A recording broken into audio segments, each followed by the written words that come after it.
Okay, guys, I am very excited to welcome to Let's Get Freaky podcast, Lynn Monet. How are you? Yeah. Hi. Thank you so much for having me. I was really, really thrilled when you reached out, and I'm excited. I'm excited to be here. Thank you. I'm excited. It's an honor to have you on the show. What part of America are you from? I am in South Carolina, which is on the east coast of the United States. And that's where I'm actually originally from Florida, which is that little boot thing down at the bottom. I moved to the Carolinas when I was about 35 years old and saw snow for the first time because Florida doesn't have any. So here I am. I've been here for quite a while. And yeah, I kind of like the seasonal changes and a little dusting of snow, and I still have the beaches too. So Got the it's a best of nice place to everything. live. Yeah, Yes. awesome. So you've had a lot of experiences. Um, Yeah, I can we find out where it started for you? yes, I have had gifts ever since I was little. I was born in 1963. As I will actually be 60 years old in May, and the reason why I mentioned that is because things were looked at very differently way back then. And so when I was when I was growing up, we lived just three short blocks behind a hospital that was connected to what we call a nursing home, or a home where elderly people are placed, when they need round the clock care. And on the opposite side of that, there were Seminole mounds, like burial mounds. So my siblings and I would see ghosts walking through the house. I mean, we thought it was normal, because they'd walk through the house. We'd see them in patient gowns. We'd see Indians walking through. And I mean, it's not like they were just busy doing whatever they were doing. So, but there was one thing that was very, very profound that happened when I was about 5 years old that I remember like it happened yesterday because of the impact that it had. And my brother and I were in our parents' bedroom, and I was in my mother's jewelry box as a little girl decorating myself, and my brother was on the floor playing with his cars. And I turned to show my brother how glamorous I had made myself, and he was fixated on the corner of the room, and so I turned to see what he was looking at, and there was like a misting in the corner of the room. And in that misting, his best friend, John, stepped in. Then the mother, father, and brother stepped in, and they were just standing there smiling at us. And so my brother runs out of the room, and I run out of the room in the opposite direction. We're calling for my mom, and I hear that my brother finds my mom first, and he says, Mom, John's here with his family. And of course, my mom's like, well, I didn't even hear anybody knock on the door. So he says, and they're in your bedroom. And she's like, they're in my bedroom. Who let them in my bedroom? So she's like immediately coming. She stopped the laundry or whatever it was that she was doing, and she came in to usher them out of her bedroom. And of course, when they got in there was nothing there. And my brother got in trouble for that. And of course, I kept my mouth shut because I saw it too. And I didn't want to get yelled at, like he did. So it kind of was let go. But then the very next day, we have during the springtime months, we have a week off from kids have a week off from school that we call spring break. And it was the Monday after the last day of spring break. So my brother was on the bus, and normally he would sit with little John, who wasn't on the bus this day. And then he got to school, and his desk connected with John's desk. And of course, John wasn't there that day. And after they make the announcements, and they'd have the kids stand up and do the Pledge of Allegiance to our flag. And the teacher then stood up and said, that John would not be returning to class because he and his entire family had perished in an auto accident on the way back from vacation. And it happened that day that we saw them. He was coming to say goodbye to my brother. So when we Wow. got home, of course, my mother was friends with John's mother, and she had heard about it, and she didn't really know what to make of it. Nothing much was more said, and she didn't really comment as much, when us kids would go around, talking about seeing things in the house, she just kind of ignored it after that, because that was pretty profound for all of us.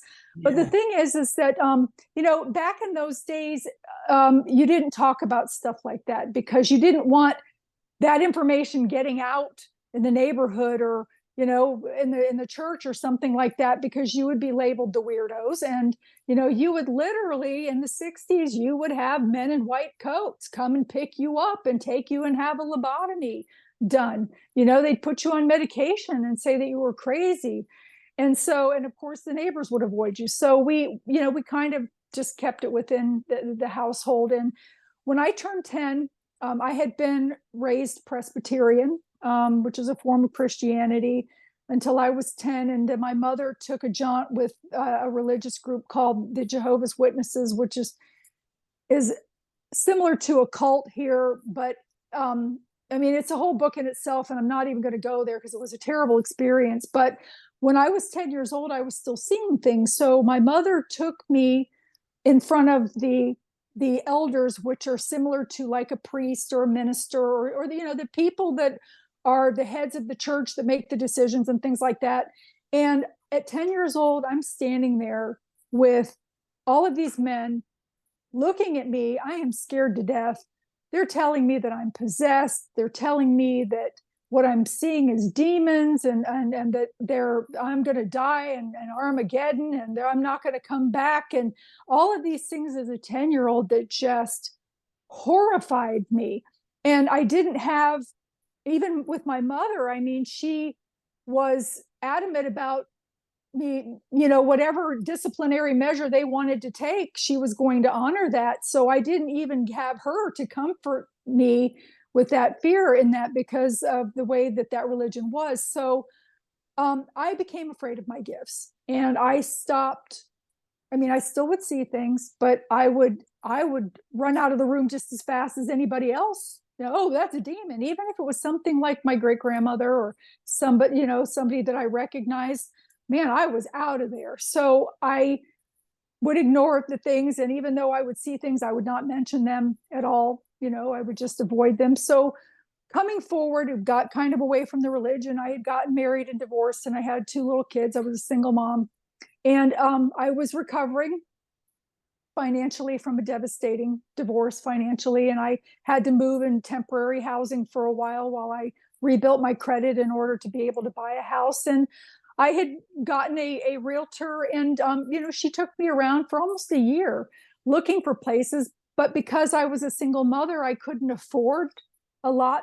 So the houses that I could afford either needed major repairs, or they were next to a stinky paper mill, there was something undesirable about the neighborhood. So when the house that I wrote my first book about, Omnipresent, when this house came on the market, the realtor called me and she said, there is a house that just came on the market. She says, actually, it's not even on the market. My colleague just came back from taking pictures of it. It will be on the MLS by this afternoon. We need to go look at it now. And this is the book with the omnipresent of the house that it was so haunted. It ended up being so haunted that I never moved into it. So we ended up, and I'll tell you a little bit about that. I ended up going to meet with her an hour later, and we drove over to see the house. And, you expect this old crusty house to be haunted, but it was a beautiful home. It was a brick home. It was split level, 2,400 square feet on a half-acre flat lot on a dead-end street, perfect neighborhood for kids, great schools, low taxes. It was a very beautiful house, big double entry doors. It was pretty, and it was in my price range. And I'm like, I remember driving there with the realtor, and I'm looking at the papers, and I'm like, can you call the listing agent and make sure that she didn't miss a zero or something on this house? Because this house could easily sell for $100,000 more than what they're asking. They were only asking $130,000, which I don't know what that would be equivalent to in pounds, but it's not much for a house. And so she called, and yes, it was the correct price. And I'm like, well, what is it? Is there a junkyard, or is there a sinkhole in the next door neighbor's yard? What's the matter with it? And when we got there, it turned out to be none of those things. It was in a very nice neighborhood. It was a very beautiful house, and it was close to the hospital. And me being a nurse, it was in walking distance of where I could end up working. So it had a lot of very positive things about it. And the thing about this house is it ended up having two demons and a young man that had hung himself in the house still there.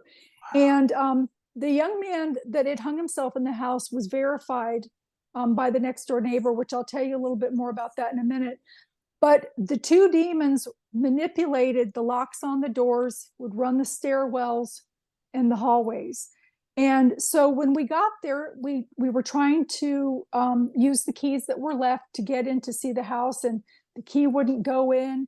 And then all of a sudden the realtor would say, oh, well, I'm going to try this one more time. And then magically it would go in, but then it wouldn't turn. And then she'd almost break the key off, and she's like, and now I can't get it out. And, she's like, I'm going to call the realtor and tell her about this key. But then it would automatically turn. And nevertheless, we ended up getting in there. But when I walked in the house, in my peripheral vision, you go in on a foyer, there's stairs that go up and stairs that go down. And I started to head up the stairs. I saw this young man hanging in the stairwell in my peripheral vision. And of course I turned and I looked at it directly, and there was nothing there. And of course I'm thinking, why on earth? This house is completely empty. Why on earth would I think about something like that? It turned out that the young man did hang himself in the house in that stairwell. And it was verified by the next door neighbor who had lived there the longest. He was the first house on the street before they had even put down any kind of roadway or anything in there. It was all dirt road. And of course it was paved since then. So, but he verified that the first people that built the house in the 1970s. So the main thing that I've learned is it's not about the age of the house. It's about the ground it's built on. And if you build even a brand new house in the wrong place, it could end up haunted with things in there that you don't want. I mean, there are ley lines all over the globe that line up certain significant, historic things. There are vortexes with negative and positive ends. And a lot of these things, they run underground. And sometimes a physical building will interrupt that, which is what turned out to be the problem with this house. But so when we finally got in, I was just thrilled with the house. I ignored what I saw because when I looked at it directly, it wasn't there. And the way that I see spirits is I can see them as clear as I can see you in my peripheral vision. Yeah. I can see them better from a distance. And from a distance, they look to me like when you go to like a shopping place that have those big glass windows. When you're walking up from the outside, you can see your reflection, and it's kind of, you can see yourself, but you're a little bit see-through. They look like that to me. When they get closer to me, I see a waffling to the air. I might see their feet, but when they're that close to me, I can't see the details. I just can see the energetic movement, like vapors of what we call gasoline. I think you call petrol.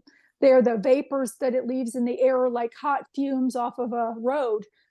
Type thing that you can see those, the waffling.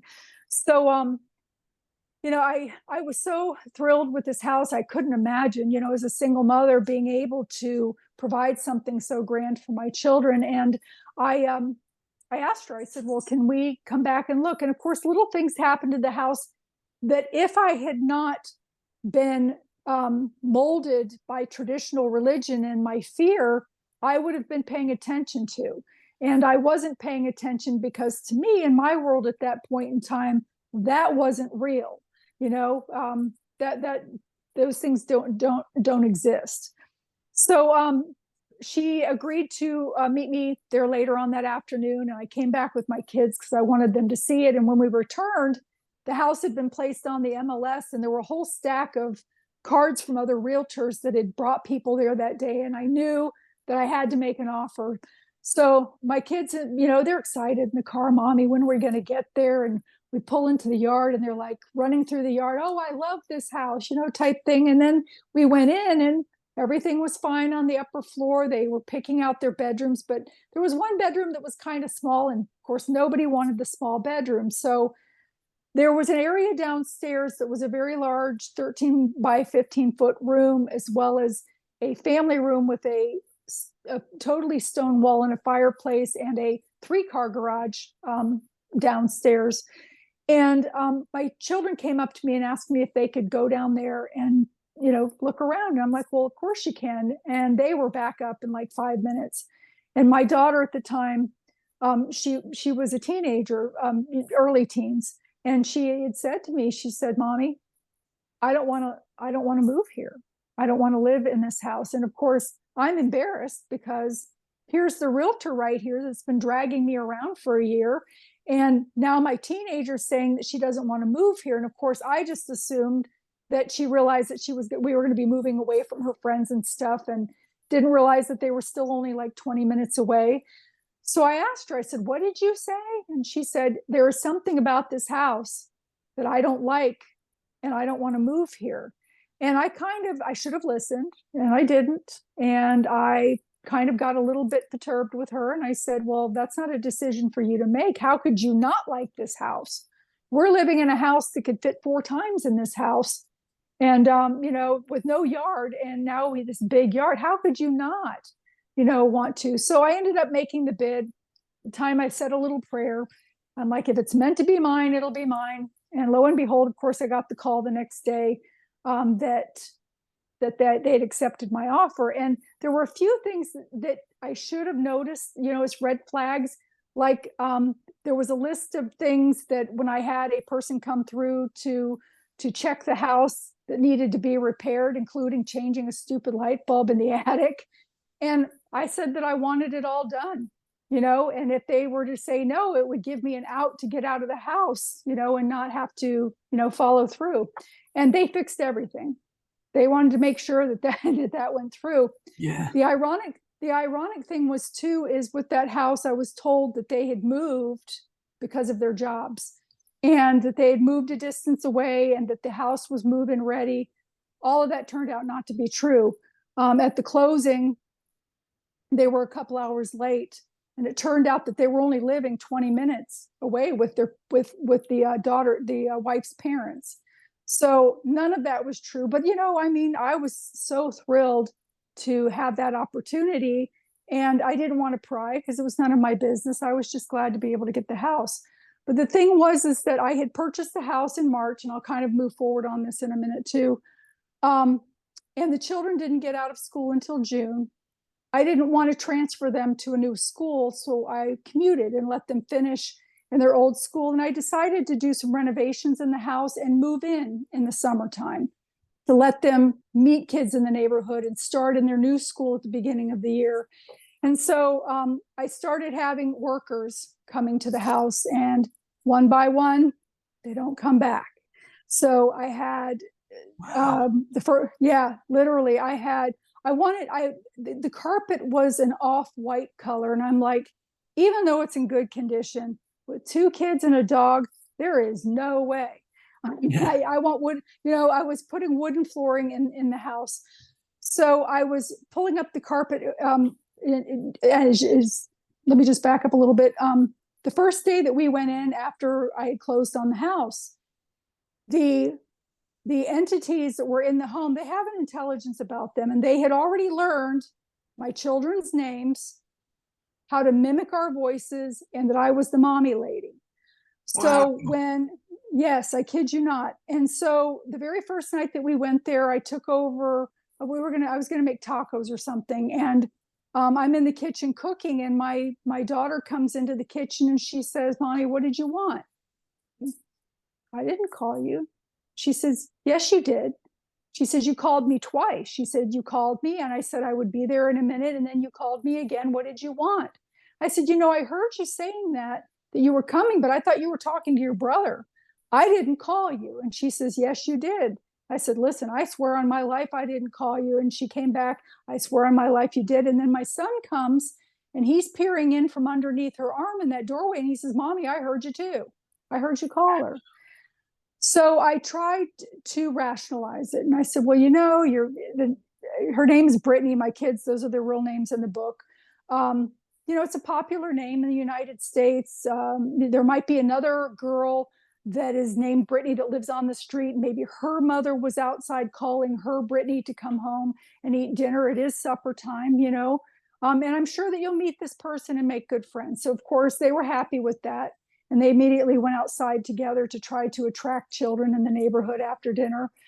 But we went home that night to the place that we were still living in. And when I came back the next day, I had problems with the lock. My kids were at school.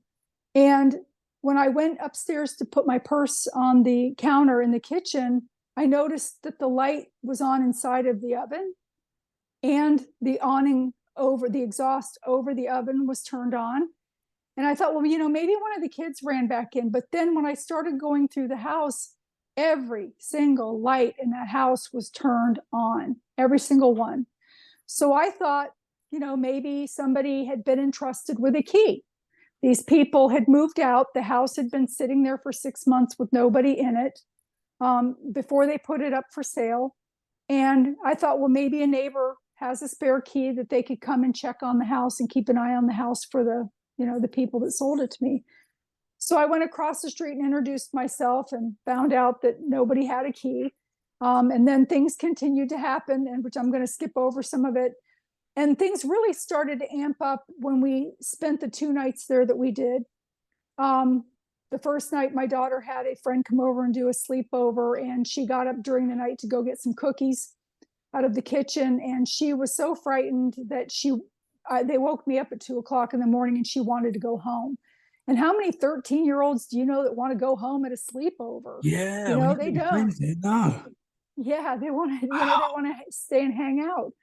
Something spooked her in the kitchen, and I ended up having to have her call her parents in the middle of the night to see, you know, do you want to meet me halfway? Do you want me to bring her? What do you want me to do? And they spoke to her, and of course, you know, I took her the next morning, and so then my children were kind of asking if we could go back, and I went ahead and I took them back. I got blow-up mattresses for the floor because none of the furniture had been moved in yet. We were still renovating things, and we would go back every night and sleep. And I'm thank God that we were able to do that, because I can't imagine if we had had to sleep in that house.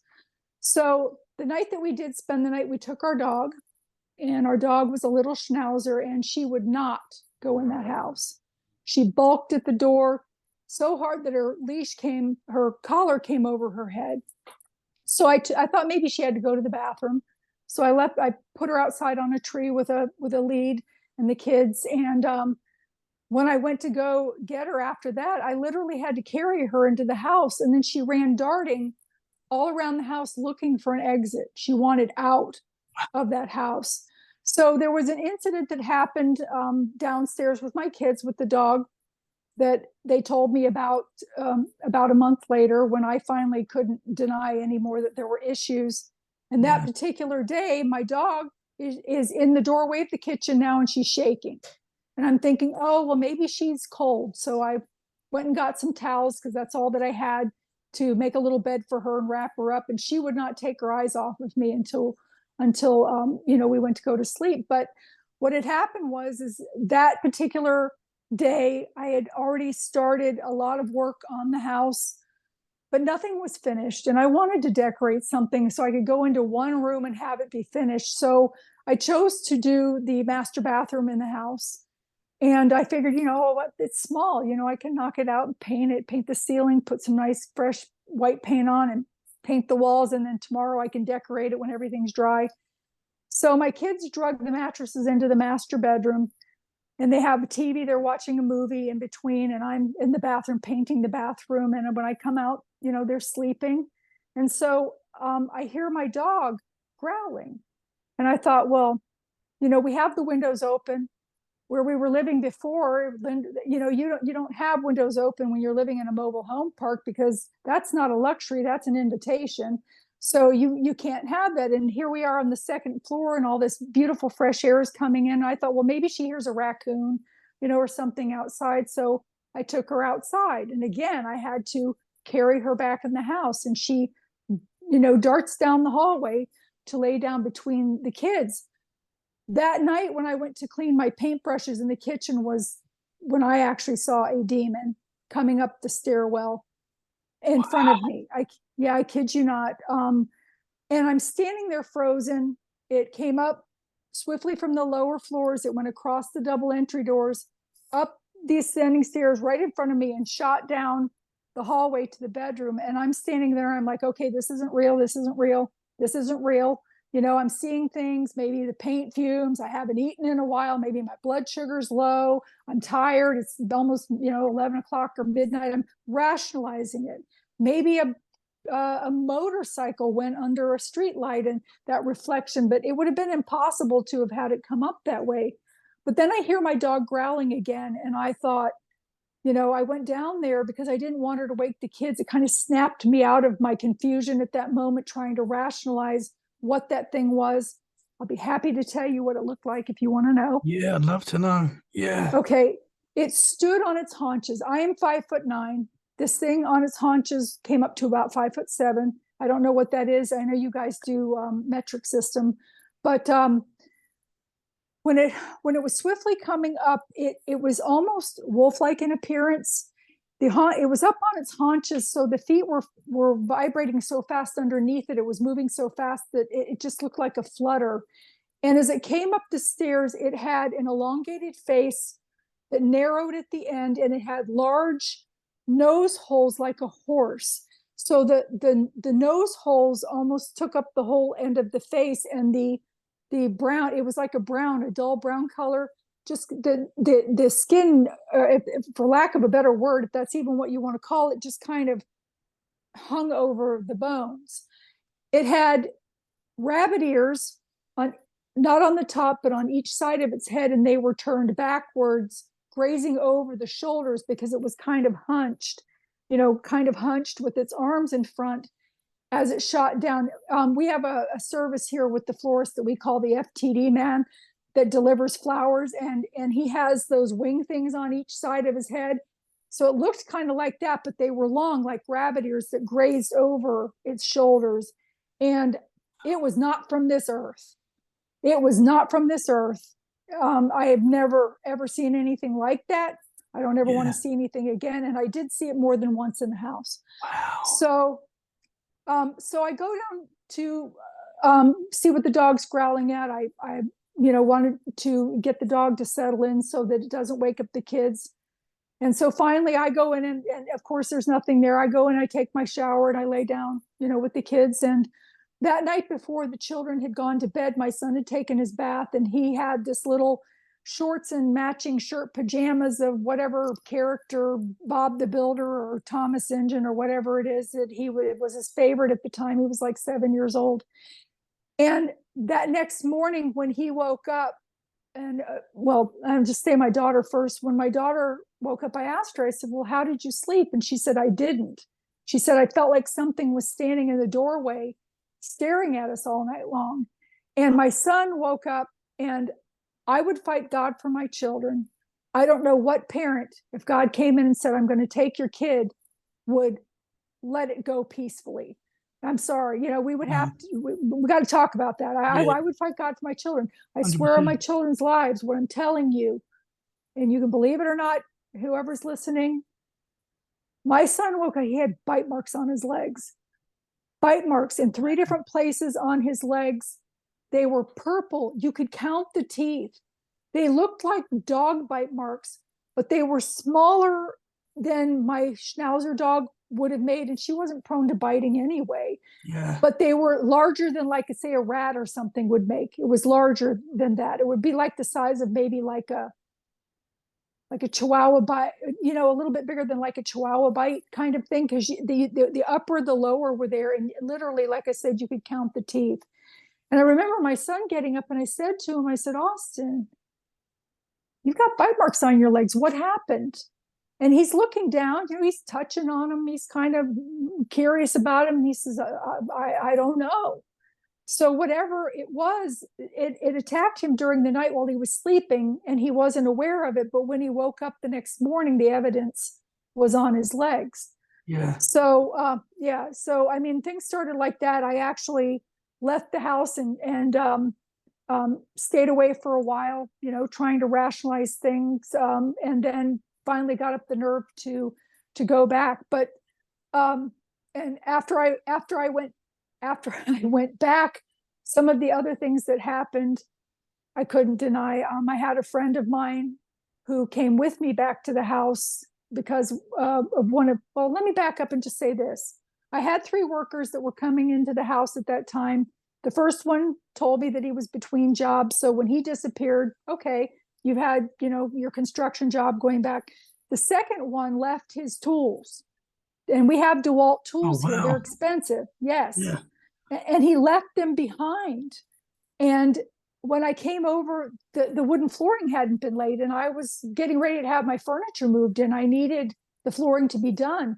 So when I reached out to him, he told me that somebody was in the hospital and to just leave the tools out in a box in an area that we had agreed on that would be safe, from the weather and stuff, and hopefully not get stolen by somebody, but that he would be able to come and pick them up, that he wouldn't be able to finish the job, and he didn't even want to be paid.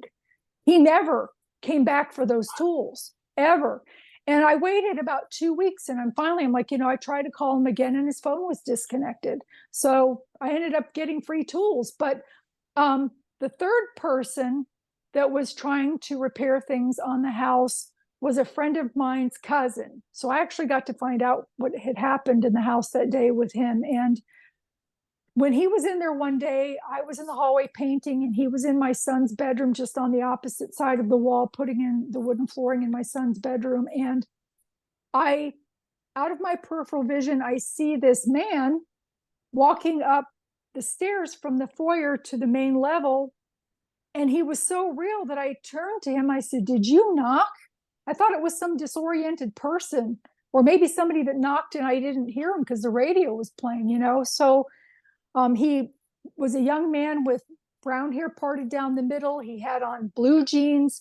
He had on a white long sleeve, what we call Oxford shirt, which are the ones with the little button in the collar.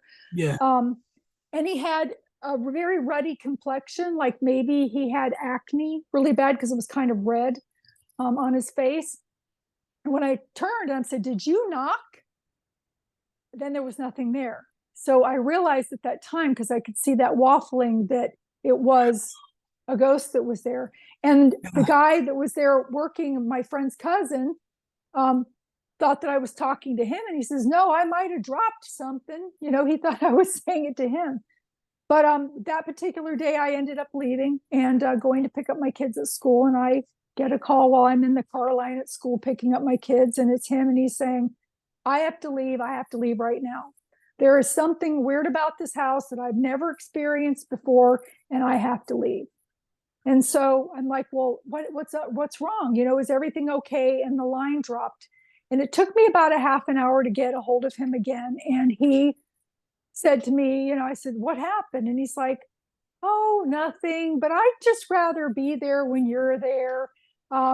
Type thing. And I said, "Well, I really, next week my furniture is going to be delivered." That, he was putting in tongue and groove flooring with adhesive. And I'm like, "It has to be dry and finished." And I said, "Well, can't you come back over the weekend? You can bring your girlfriend. There is a bed in my daughter's room that you can sleep on. There's refrigerator running. There's water. You can use the place and sleep there and get it done." And he didn't come back either. And I actually got to find out why. He didn't come back from my friend who I was working with at one point. But that particular day, I had to end up going back because he had left all of the windows opened, and some of the windows didn't have screens. And there was one window that had this big air conditioner in it on the second floor. And so I asked my neighbor to come with me. I said, "I need to go back to the house." I was working what was called a Baylor shift on the weekends as a nurse, which meant that I had promised to work Saturday and Sunday, 12-hour shifts, and I would get paid for the whole week. So I would have Monday through Friday off to be home with my kids, and I would be home on Saturday to do soccer with my son, but I'd work midnights and go in on Saturday. So, I told her, I said, "It's Friday. I've got to work tomorrow. I'm not planning to come back here until Tuesday. Would you mind going with me and help me pull that air conditioner in from the window, and she agreed to go. And so we're driving there, and I said to her, "Do you believe in ghosts?" And she says, "Oh yeah, hell yeah, I believe in ghosts." And I'm like, "Okay, well, some weird things have been happening there. The lights have been turning themselves on and off. The water's been turning itself on and off. The locks have been a problem, even though I've sprayed them with, things to make them not get stuck anymore." And she said, I said, "So when we get there, if you don't want to go in with me, I appreciate you riding along in the car. I will go across the street and get the neighbor's husband and see if he can come and help me pull that in." And she says, "Oh, no. I don't mind. I don't mind going in with you." And so when I got there, then I was the one having the problem with the lock, and the key got stuck in there, and then it wouldn't turn, and then it finally turned, and then I couldn't get it out. So my friend Ellen went in to the foyer, and she was standing there, and she made a joke. And you do not want to mock them, because they will, they like I said, there is an intelligence about them, and they aren't going to play with you. You do not want to mock them. So she said to me, she says, "Oh, are you going to leave me here? I'm trying to get the key out." She says, "Oh, are you going to leave me here and let the boogeyman get me?" And I said just her saying that was enough that they targeted her, because she was, mocking them. And Yeah. so she and I went in and pulled the air conditioner in, and then we went into the kitchen, and she hadn't been there with me before. I was kind of proud. I wanted to show her around a little bit. It was a beautiful house. And we had gone into the kitchen. My daughter wanted a bedroom theme of wild horses. So I had gotten these hand carved Morgan horse heads to put over her windows to drape the material that matched her bedspread, over her windows. And my friend Ellen was holding one in each hand, and I hear this sound like a didgeridoo, this electrical kind of wah wah kind of sound. And when I turned to look, there was misting from floor to ceiling, wall to wall, and it was moving in on us.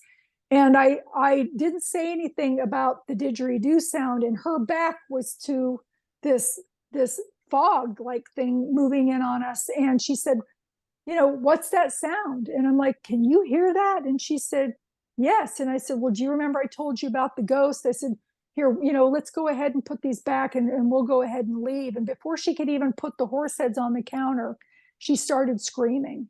And she says, "It got me. It got me. What is it? A spider bite?" And she's trying to pull her shirt around to see if there's a spider that's crawled up her shirt and gotten between her shoulder blades, right where her bra strap is. She said it was burning really, really badly.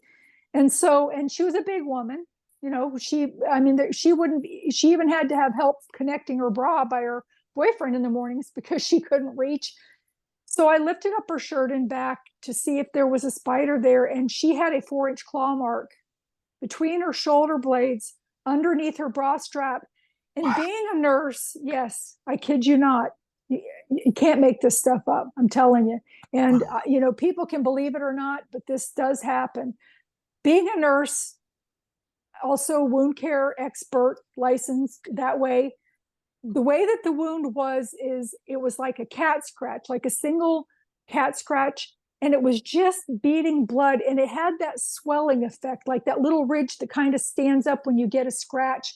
Even if it doesn't bleed, sometimes it's still there, but this was darting blood. That is something that happens in an initial response. Even if you pick a scab off, that doesn't happen again.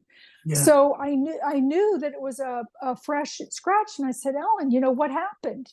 There's no furniture in the house. There's nothing, for her to scratch herself on." And I said, "Did you scratch yourself on the corner of the car door getting out? You've got a scratch mark here on your back." And she started screaming again.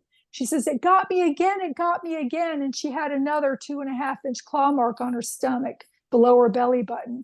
And I literally started standing in the room calling for everything that you could call God, from Buddha to Jehovah to Allah, calling in Mother Mary, Jesus Christ, you name it. I was calling in the army, whatever it was. And that misting started to move back, but it didn't leave. It was hovering in the doorways. And I told my friend Ellen, I said, "You need to go." I said, "I will lock this up really, really quick. But you need to go, and I'll be right behind you." And so when I went down to lock the door, I wasn't going to stick my key in that deadbolt because I would have got stuck. I'd be stuck standing there. So I just locked the knob and shut the door because it had that knob lock thing. And I figured, if somebody wants to break in here, this house can take care of itself, Yeah. So I had found, and then I'll finish with this part, a whole bunch more stuff happened.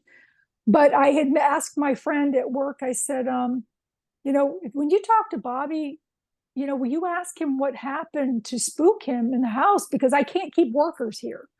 I said, and I need somebody to stay here. Would you please ask him what happened? And I said, I think it might be something paranormal related. And she said, oh, okay, that she would. In the meantime, I had a fourth guy come, and he was stoned all the time. So he carried his own monkeys on his back, and they didn't bother him, and he did a good job. And as long as he wasn't doing that around my children, I was okay with that. But at least I got the work finished. But my friend came and told me, we have a holiday here that we call the 4th of July. It's our Independence Day. We have fireworks and things. And Bobby had gone to my friend's house and was visiting him, and he had a few beers, and he was feeling a little talkative. And my friend asked him, she said, what happened that you didn't finish the job at Lynn's house? And he said, she's such a nice lady. I feel so bad that I didn't go back. But that house is words that I can't use on this show, but it starts with an F and it ends in a K, and it's that word up. And that is what he said about the house. He said, that house is, he says, and I couldn't go back there. And she said, well, what happened? And he told her, he said he was sitting on a seat, like a garden seat with wheels on it, that he could move along because his knees had been adversely affected from playing football. And he had a trowel, he had a block of wood and a mallet to tap the tongue and groove flooring into place snugly. And he had just put a piece down, and he said he went to reach for his tools and they weren't there. So he thought that he had rolled over them by mistake. So he's scooting over and they're still not there. And all of a sudden he looks over by the door about 7 feet away, and there they are, lined up in front of the door. And he's like, okay, I didn't do that. He was starting to get spooked. So then he rationalized it and thought that I had come back and snuck in. He didn't hear me because the radio, he didn't have the radio on at that point, but that I picked up the tools somehow and put them there just as a joke, that I scared him. So he got up, picked up the tools, called out into the hallway looking for me. And of course I was not there. He sits back down, puts the tools, he starts to put in another piece of flooring. He had turned on his radio and he had turned on the light because he was a little bit spooked. As soon as he sits down, the lights turn off, the radio turns off, or maybe it was the other way around, but one turns off instantly right after the other, and he can hear the tools dragging behind him, and he saw them line up right back in front of the door, and he said that he couldn't be out of there fast enough. Yeah. So he left. He was gone. And again, he left, his tools there too, but his weren't the fancy ones. So I found out that that's what was happening because I couldn't get anybody to stay there past 2:00 in the afternoon. And so I ended up selling the house. And for anybody that wonders, because a lot more things happened, that was the last night that we spent there, was the night that my son got bite marks on his legs. We ended up having multiple denominations of religion come in there, blessing the house and doing all kinds of things with the house. And sometimes you can get them out and sometimes you can't. And when you can't, you need to move. Yeah. It's not a good idea to have that kind of negative energy in your house, even if you think it's harmless. Yeah. It's not. They're not supposed to be there. So I ended up selling the house 8 months later after I had gotten it. And the people, we had a young couple that had come with children that had grown up in the area, and they really wanted the house. They wanted to do a rent to own option. And they came with their kids. They had 3 children. They came with 2 of the kids, and the kids, again, running through, picking out their bedrooms. And when they went downstairs, they came back upstairs quickly, and they looked like deer eyes, like a deer in headlights kind of thing. Their eyes were big. And I overhear the little boy saying, no, the little girl was saying to the little boy, I'll take the room upstairs, and the brother named Joey, or whatever his name was, that was not with them, he can have the creepy room downstairs. So I knew at that point that I could not bring myself as a mother to sell it to people with children. I did end up selling it to a retired couple, and I did try to tell them about the ghost. For anybody that says, oh, you should have told them, I did. At the closing, we did it at the house. When we were coming down the stairs, one of the demons pushed the wife, and she turned and accused the husband of pushing her. And he said, I didn't push you. And she says, yes, you did. And he said, no, I'm 3 steps back. I can't even reach you. And why would I push you? You know, they kind of even got into, and she's like, well, I don't know then. You know, something happened, because she stumbled and almost fell on the stairs. I knew what had happened. I knew that it was the demon. And so they came out, and I couldn't not say something. So I said to them, I said, well, do you believe in ghosts? And immediately they cut me off. They said, no, we're Baptists. We don't discuss those sorts of things. We don't believe in those sorts of things, and we're protected. And I'm like, okay. You know, I respected that, but I would have told them the truth, because I didn't want to have done to me what was done to them. And after I sold it, I did find I did come back by 6 months later, which is where the second book starts. Omnipresent is going to be a 5-book series. The second book is Omnipresent, What Happened Next. It is out. The third book is in editing right now, should be out by the end of April. It's called Omnipresent 111 Becca Dawn Drive, which is a whole nother story. But I went ahead and I did contact the family that sold me the house, and they told me, you know, that they were hours late to the closing, because when the wife found out that I had children, she didn't want to sell me the house, for the same reason I didn't want to sell the house to people with children. And so they started to tell me their story, because they felt that it was safe, because the house had been sold to someone else. And that is in the book as well. But with my ability, being exposed to those negative spirits again and again, being in touch with people of like mind, it helped me to allow my gifts to come back full bloom. I'm still having a little bit of trouble picking up people, spirits, when they're talking. Sometimes I can hear them, sometimes I can't. But I'm working on that.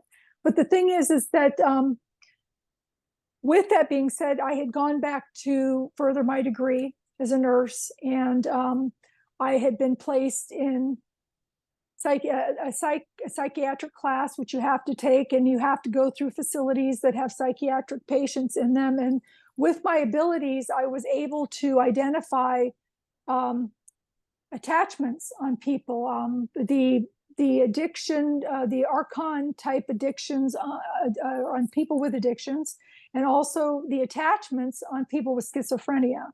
And right now I'm working, I'm talking to and trying to work with a doctor who is in Arizona. His name is Dr. Jerry Marzinski.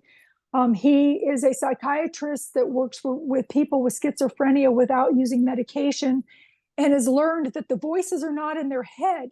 It's the attachments whispering into their ears. And when they start to learn that those things that they're hearing are not their thoughts, they can disconnect from that and not honor it, like thinking that the voice is talking to them in their head, and it helps.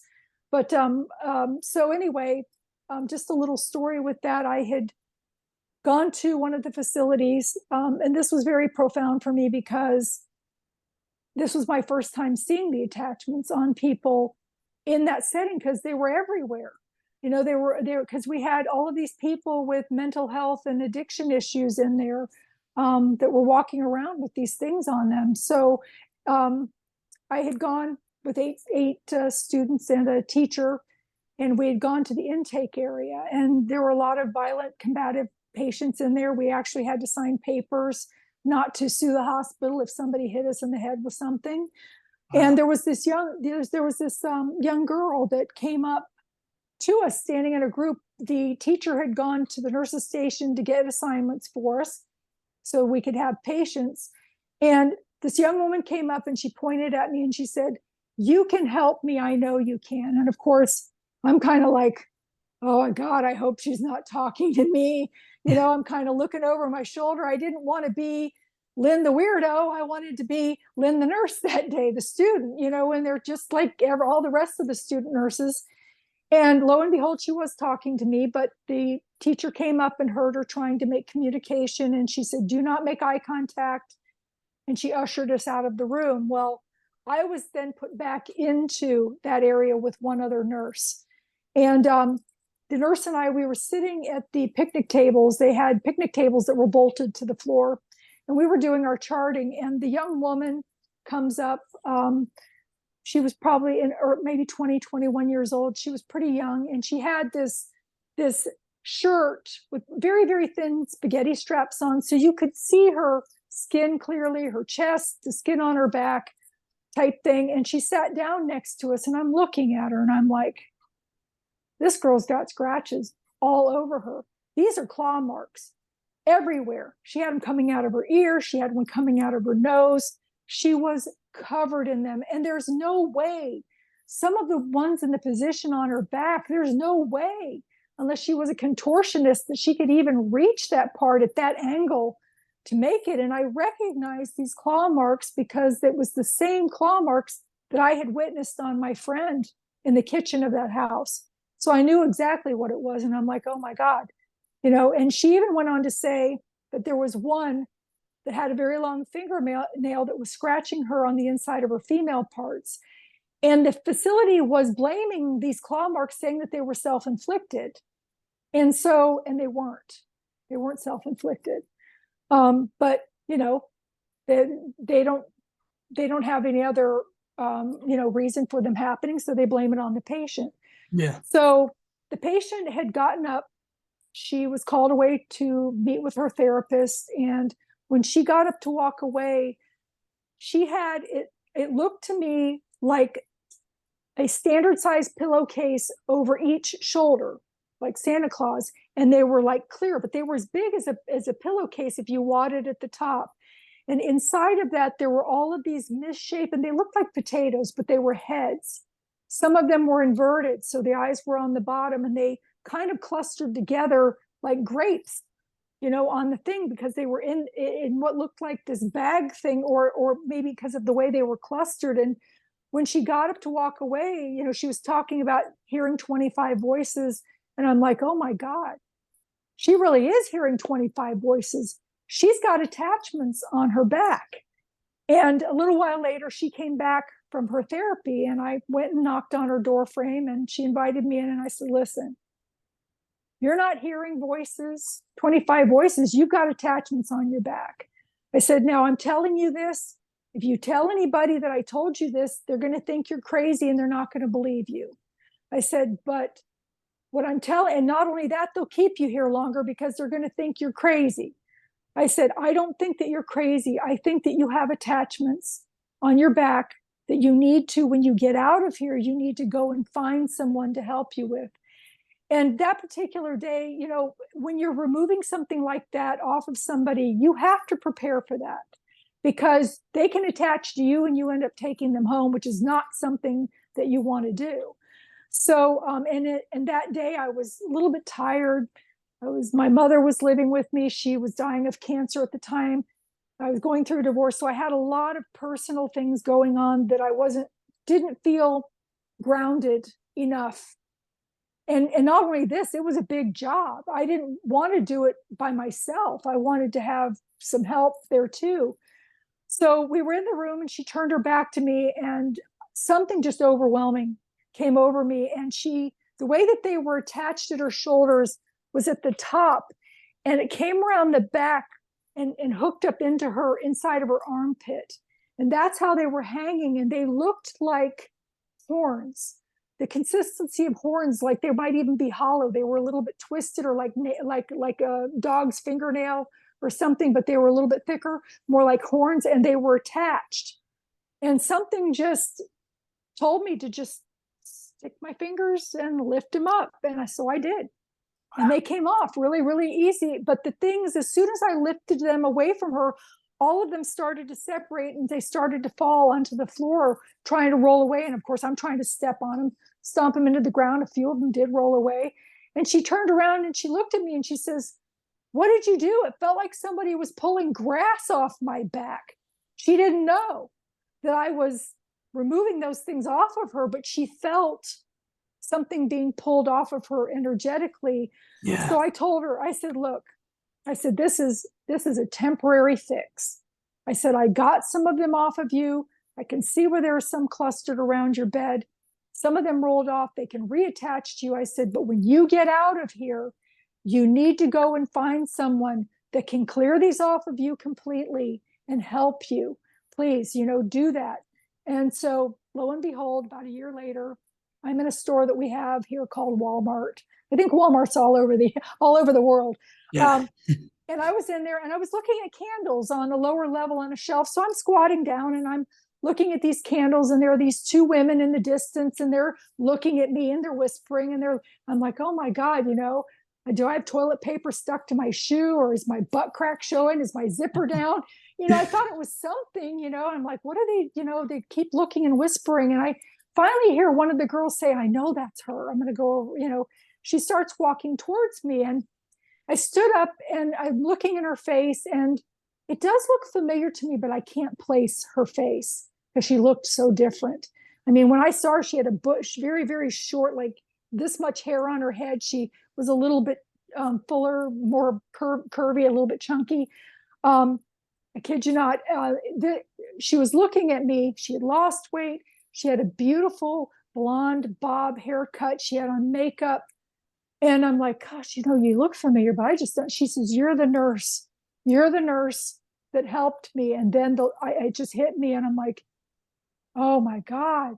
She said, "I did what you said when I got out." She said, "And now I'm going to school to become a dental hygienist."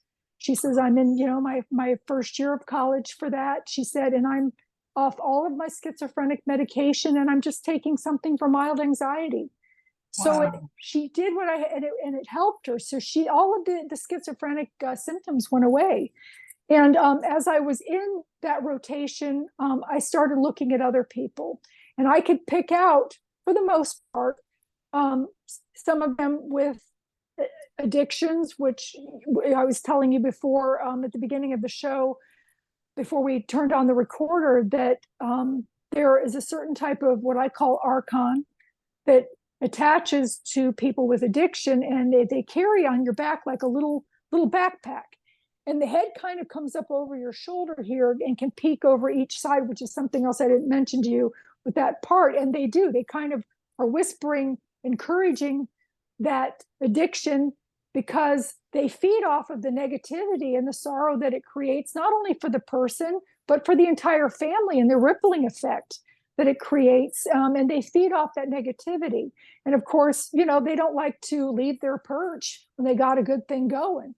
So anyway, I could see those on people, and they appear like spiders, they appear like crabs, they appear sometimes reptilian.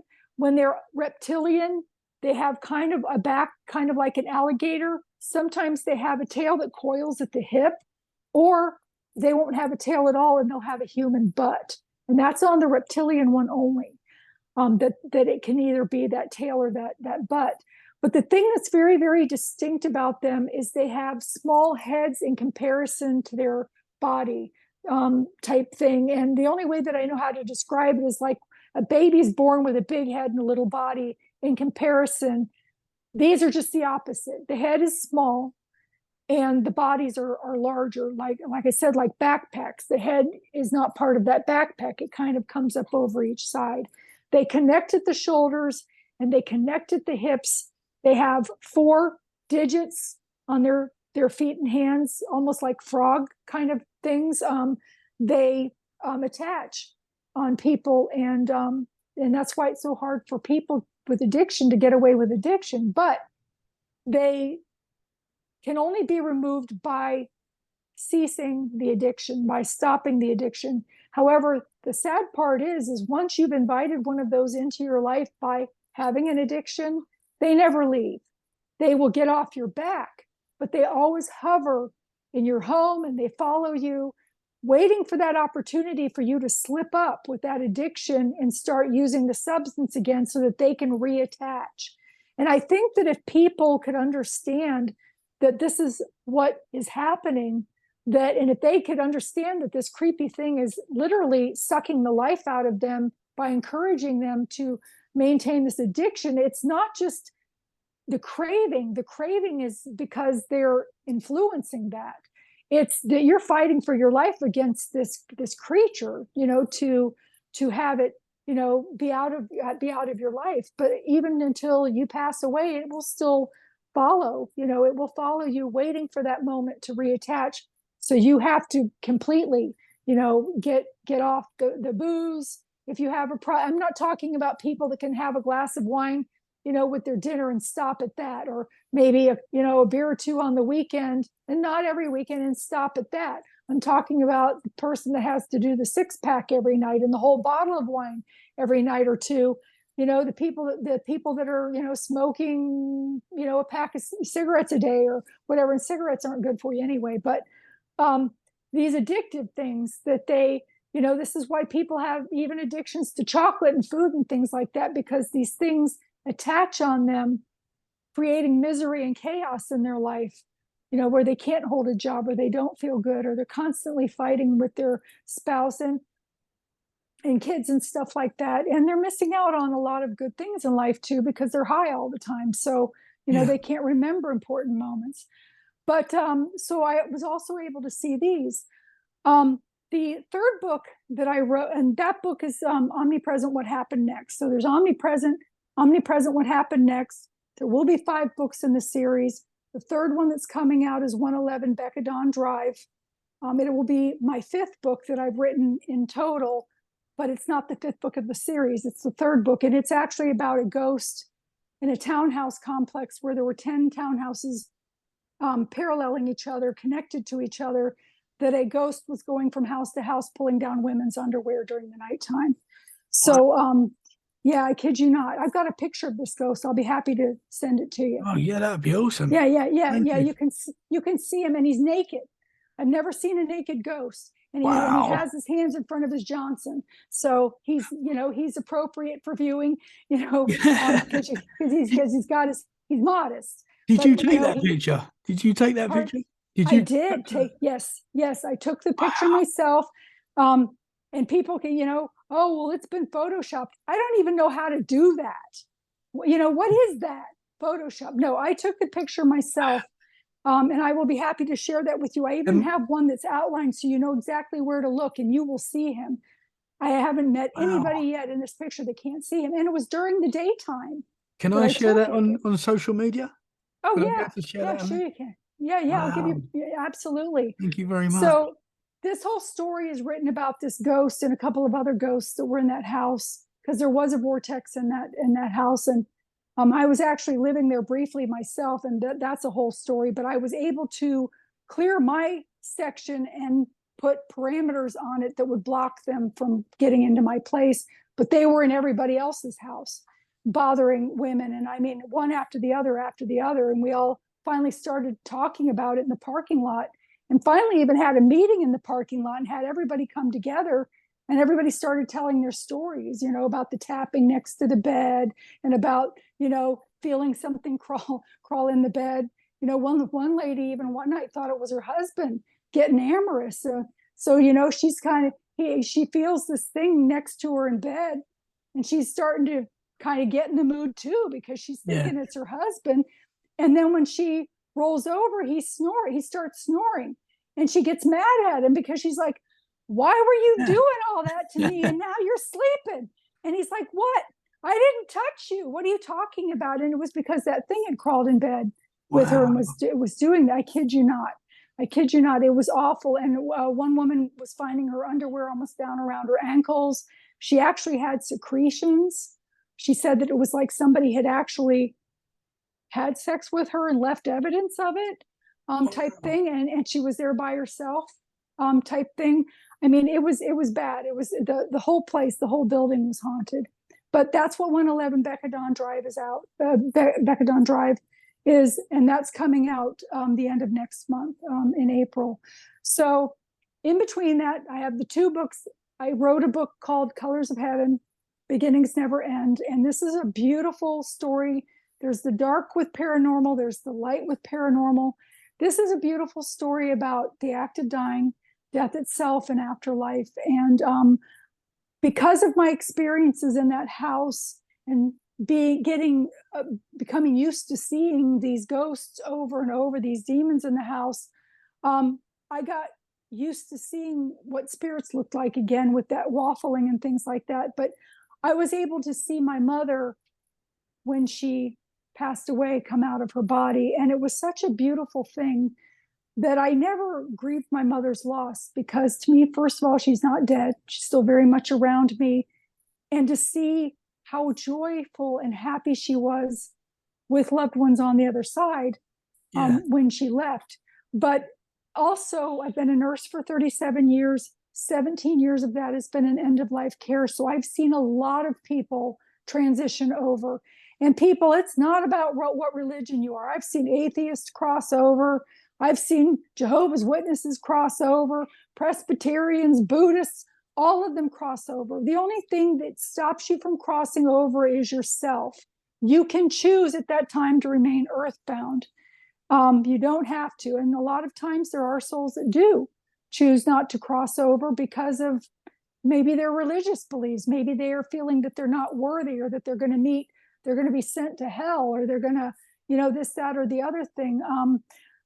Or maybe they were watching over a child or ailing parent or pet, and expected them to go first before they went. And then all of a sudden they go first and they kind of linger. And then when that person or soul that they were watching over transitions over, they kind of get left behind and stuck here. I actually have a funny story with a lost soul.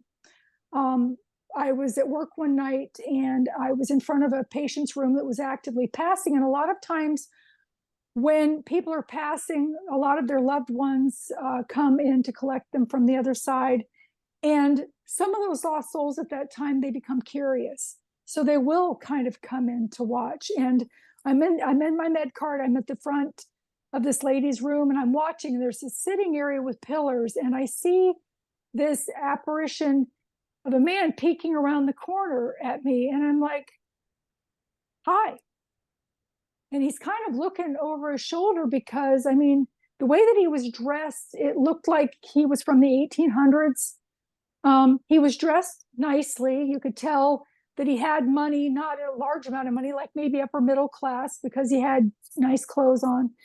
And I said to him, I said, no, I said, you there? I said, why haven't you crossed over? And he realized that I was talking to him, and he kind of made his way over. And fortunately, he was kind of off to the side so I could see him clearly. Now, when people haven't crossed over, they still present with the cause of death. They still have their mental illness. They still have their addiction issues. They still have all of that, to deal with, even though that they've left. In his case, he had a Swiss cheese area to his abdomen, which to me indicates that he died of a corrosive disease, either like cancer or maybe cirrhosis of the liver. And I made mention to him. I said, this lady over here is passing. Her loved ones are coming. I can hook you up. I can help you cross, and you don't have to cross alone, which he didn't have to have those people to cross with. I could have helped him meet up with his family. And he told me, he had this very, very heavy Irish brogue. And he said, milady, he said, I can't cross over. And I said, well, yeah, sure, of course you can. I can help you cross over. I even went on to tell him, I said, not very many people can see you. And if they could see you, most would run off screaming. This is kind of like a one-time deal. I can help you cross over if you want to go. And he said, I cannot cross over. He said, my mistress and my wife are on the other side, and neither one knew about the other. Oh, wow. So here the spirit chose to remain earthbound all of these centuries, because he didn't want to have to cross over and be confronted by his wife and his lover. And he didn't want to face the music. Yeah, that's right. That's right. So I even told him, I said, well, it's been so long. I said, they may not even be there anymore. I said, and besides, the cat's out of the bag. They know They know now. I said, and things are looked at differently there. There's different understandings there. They probably don't even care. I said, so let me know. And he just kind of smiled and faded away. And I never saw him again. That was the first time I had seen him. I never saw him again. But to go back to the death and dying thing, a lot of times people, when they're getting close to that time to transition, they start seeing people that have crossed over, and they start talking about it. And a lot of times the medical field claims that is hallucinations. It's not hallucinations, but the medical field claims that it's hallucinations, and they will medicate people for it. And I will go back to my mom's crossing. I will share that story with you. Also, people a lot of times know when their time of death is coming.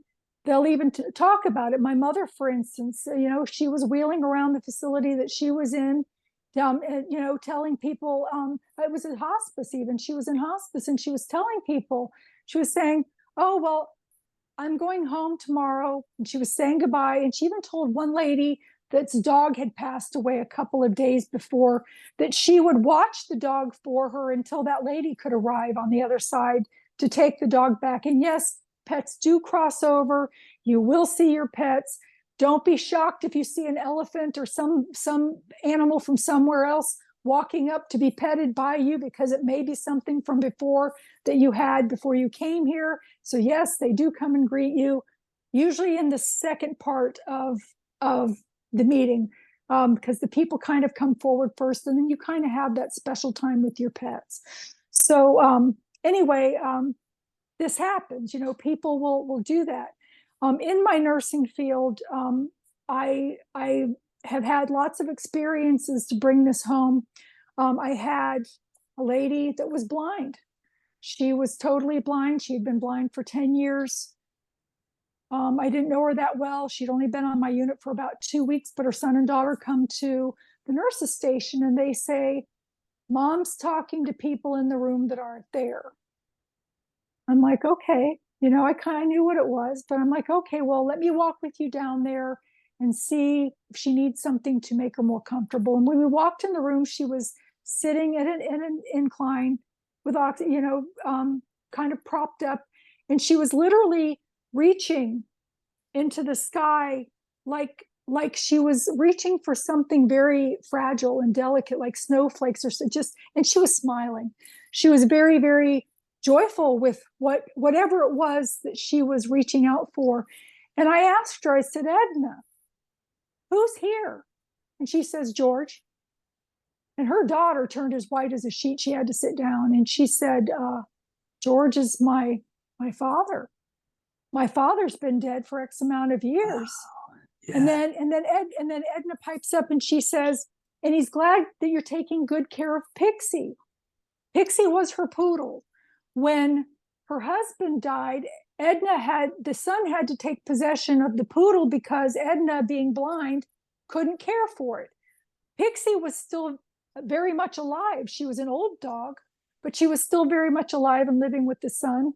And the son said to me, he says, well, I have Pixie. And he told me the story. And he said, do you think that my mom's hallucinating? And you just can't come out and say, no, I think your father's here. She's, in that state of rallying and transition, getting ready to test the sides to cross over. And so I said to him, I said, well, do you think that she's hallucinating? And he's like, well, I don't know. And I said, well, let me just try something. I said, Edna, can I ask George a question? And she nodded her head yes. And I said to her, I said, what color is your son's shirt? Keep in mind, this woman is totally blind. She can't see shadows, nothing. She said, yellow. He was wearing a yellow Ralph Lauren polo shirt. And he got it in that moment. He was like, hi, Dad. He got it that he was actually in the room. And I did tell him before I asked the question, I said, I'm not trying to change the way that you believe, but in my experience, loved ones do come forward and they do help them to assist them. And the thing is there are 3 different kinds of death. There's a natural death that most of us have. There's also a sudden death, which is handled differently on the other side, because when someone's standing over their body, bargaining for one to crawl back in to have one more breath. It would be kind of overwhelming for the welcome party to come, to have you cross over. They kind of have to go through a period of time where they have acceptance, even a little bit of grieving, and that acceptance that they understand that they've died. And then they do get the reception that comes in, which I'll tell you about when I tell you about my mom's crossing. But I also had another patient that I call Abigail in the book. And the facility that I was working in was a retirement facility. So it had 3 levels of care. It had independent, it had assisted living and skilled, and I was in the skilled unit. I had a patient named Abigail come, and she had come because of her husband's health. They decided to move in, so they didn't have children or anything, to kind of watch over them. So they needed the round-the-clock nursing care for him. But then she slipped and fell and fractured her hip. And she ended up on my unit, and we built a rapport, and I got to know her. And I remember one day I came in, it was a night shift. Again, I was a night shift nurse. I came in to make my rounds on her, and she was upset. And I asked her, I said, what's the matter? And she says, Lynn, do you think that I'm crazy? And I said, well, define crazy. Because I was teasing her, because, we had this rapport built up, and I had no idea what she was going to reference at this point. And she said, no, am I do you think I'm crazy? And I'm like, well, no, why would you even say something like that? And she said, well, I see my parents.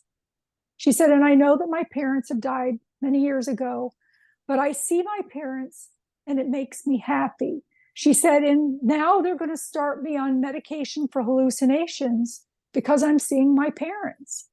And the thing is sometimes they'll start, people that are starting to transition into crossing over, they can even start seeing family members even as much as a year in advance. So sometimes it's not always something that is sudden.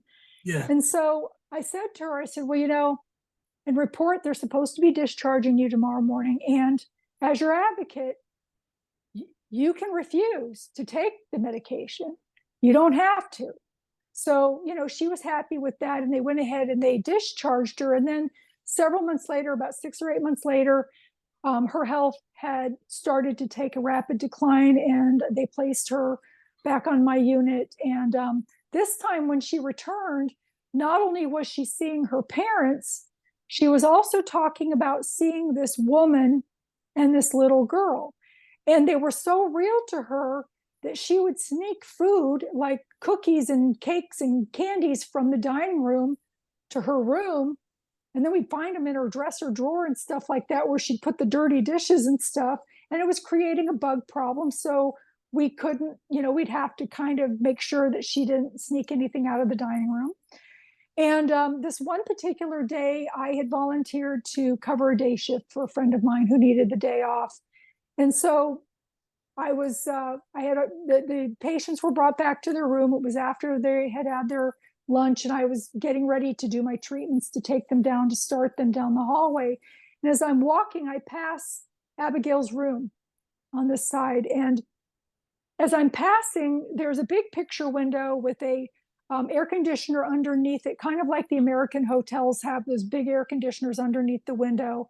And she was sitting in a recliner just off to the side, and she's leaning forward with this piece of yellow butterscotch wrapped candy. And as I'm passing, there's this woman with this little girl standing in front of her, in front of Abigail. And Abigail was handing the candy to the little girl in front of her. And I remember passing, and I think to myself, oh, Abigail's got some visitors today, isn't that nice? And I took about 4 or 5 steps, and I'm like, wait a minute. I don't remember those people signing in at the nurses station, and you have to have a head count of how many people are in the building. So if there's an emergency, the fire department knows how many souls to get out of the building. So I backed up, and I knocked on the door frame, and she invited me in. And of course I walk in, and there's nothing there, but I can see the waffling like right here next to me. So I knew that the spirits were still present. And she said to me, she said, I'd like you to meet my friends. Isn't the little girl beautiful? And I said, yes, she is. And she can you see them? You know, she almost comes out of her chair. And I said, yes, I can see them. And she said, don't tell anybody. She says, they'll think you're crazy and put you on medication. So here this lady was being heavily medicated for hallucinations, and she had the wherewithal to know the difference. She was still seeing the spirits because they were not hallucinations. And about 2 months later, her health rapidly declined, and she was in a state of rallying. And a lot of times this rallying patients do, they kind of have periods of time where their eyes look kind of blank and glazed over, and their toes are kind of flaccid. And then all of a sudden their toes will perk and their eyes will brighten up, and they'll start talking, sometimes even talking about seeing children, you know, that haven't been born yet, or, you know, talking about things on the other side, or talking about people that they've seen. And, you know, they're talking about people that other people in the room also know.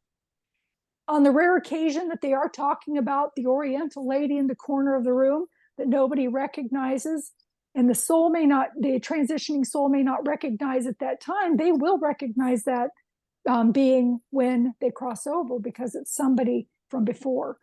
Yeah. So anyway, she was rallying. I went in, and I don't think I shared this on one of the shows that you heard, so this is a little juicy tidbit. I went into her room, and she had been doing that. She had been rallying, and I walked into her room, and I started stroking the inside of her arm, and I said, Miss Abigail, it's Lynn. I'm here to check your blood pressure. And her eyes just brightened up, and she said, I am so glad that I get to see you one more time. She said, I'm going home tomorrow with my parents. Wow. Well, I knew what this meant. And I said to her, I said, oh, you precious lady, thank you so much for allowing me to be part of your healthcare team. And she said, I want to tell you something. She says, you're very much loved. This makes me cry. I still cry. She said, you're very much loved on the other side, and you need to keep doing what you're doing. I'm sorry. I'm kind of tearing up here. Yeah. And I kissed her cheek, and I told her, I said, you know, we will see each other again. And she says, oh, we most certainly will see each other again. And lo and behold, that was the last time that she was coherent during the night. I loved this lady. I loved all of my patients, because I would have them for a long time. It wasn't like a hospital, you know, where they come and go. These people had been living there, and I'd been working there for years. And so the next night I was off, and around 10:30 at night, I feel her. And I feel her, it's just like she's saying, I've made it home, you know, type thing. And I found out, because I called, you know, the next day. I said, you know, is Abigail still with us? And they're like, no, you know, she passed around at about 10:30 last night. And something else I want to add with that, you know, sometimes people, when they're getting ready to pass away, they will leave their body before the last breath, sometimes even a day before they leave, and then the body is just left there as an empty cavity to finish. Sometimes they will stay embodied until the very last minute, which is something that my mother did, which I will share with you in a minute. But I want to tell you this other story first about this other lady in the facility whose name was Shirley, and she had Alzheimer's. I had worked at this facility for 7 years at that point, out of the 10 years that I had been there. And I remember Shirley, several years before that, up walking around, talking, type thing. And her Alzheimer's had caused her brain to deteriorate so much that she had not spoken a word in 3 years, not one word, not even a sound really at all either, other than like a grunt maybe. And so she's tooling along in her wheelchair. She's moving along with her feet, and she stops in front of the nurse's station. And I'm like, oh, well, you know, there's Shirley. She's, she must be looking at something. And I go into the nursing area, and I start pulling my charts before my med pass to see if any orders have changed before I start. And I hear this woman yelling, take me home, please, please take me home. And I come out of the station, the back of the station, and I'm looking up and down the hallway for the person that's calling out, and I don't see anybody, and they stop. So I figure, somebody has been addressing the issue. So I turn to go back into the back area, and I hear again, take me home, please, please take me home. And I turn, and it's Shirley. I was shocked. I mean, I hadn't heard her voice in 3 years. And I walked over to her, and I said to her, I patted her. I said, Miss Shirley, who is it that you want to have take you home? Who are you talking to? And where she was turned, she was angled, looking directly down this hallway to the right of the nurse's station. And the very first door on the right, which it looks like left on here, but it would be my right. On her right was a woman that was actively passing away. And Shirley said, look at the angels. Aren't they beautiful? And I looked down the hallway, and I don't see anything. I have the gift of second sight, but I have to look again. And I looked again, and you could see this woman's family and loved ones bulging out of the wall into the hallway. And this is what Shirley herself was seeing, was the angels. And then she herself passed away several months later. But with my mother's passing, my mother had cancer, and she decided to stop treatment. She had some other health issues also that, she was done. She didn't want to. So we had a whole year together prior to her passing, and we checked off her bucket list. She had lasagna to eat every day at her favorite Italian restaurant. And we went through all of the old pictures, and so that she could write on the back who the people were that I didn't recognize, like great, grandmother and grandparents. And we did recipes, so that pinch and that little, whatever it was that she would put in, we measured it so that we would get the flavor just right. And during the holidays, be able to still have part of her there by preparing her dishes. And so finally, when it came her time, she did go to hospice. And as I had made mention, she was wheeling around the day before telling people goodbye. And I had gotten to her room. I was the only one there at the time, and my brother was on his way, wasn't able to make it. And I think that it was meant to be that way because of what I was given, this beautiful gift of being able to see actually into the other side. And my mother was laying in bed. And as I said, some people, they leave before their body stops breathing, and some people stay in. In my mother's case, she stayed in until the last minute. This was obvious to me because even though she could no longer open her eyes, she could no longer verbalize words, she would try to mouth, and her eyebrows would go up and down. She would try, and it was appropriate. Someone would come in and say hello to her, and she would, in response. And when I would talk to her, she would do the same thing. So as I'm sitting there, I see again that misting, floor to ceiling, wall to wall, like I had seen at 5 years old in my parents' house, like I had seen in the creepy house. And I could see movement on the other side, and I could see body parts sometimes stick out. Like I actually saw a man's pant leg stick out, and a shoulder. And, sometimes you'd see like a hand kind of come through. And just for anybody wondering, yes, they do show up in clothes. Nobody wants to see their mother naked. It would like be having the police come to your door with no clothes on. It would be pretty shocking. You'd be like, hi, it's nice to see you, but not that much. So they usually show up in what they've been buried in, what you remember them in most, and that sort of thing. So as the misting started to efface towards the head of their bed, there was an opening, and I actually saw my mother's mother, my grandmother, walk in to the room, and she looked the exact same as I remember her. She had this 1970s or 80s, when they had those tight curly perms that they wore, and she even presented in her glasses, which I thought was kind of strange, kind of thing, that she would be on the other side, but they present as you remember them. And she had walked over to my mother's bed, and she started stroking the inside of my mother's forearm, and she leaned forward to my mother and said something in her ear. And my mom, of course, responds with the eyebrow thing and the mouthing thing, as my grandmother's standing up. And then she's still stroking her, and she leans forward, and my mom had stopped the mouthing thing. She whispers again. My mom starts, doing it again. And this happened like 3 times. And I see this frantic wave behind my grandmother's head, and my beautiful sister Robin, that had been murdered by a jealous boyfriend shortly after she turned 20 years old, was there, waving at me. And she came around the mist, and actually I could feel her essence. I could feel her embrace me. I could feel her hair go over my face, and I could smell her perfume.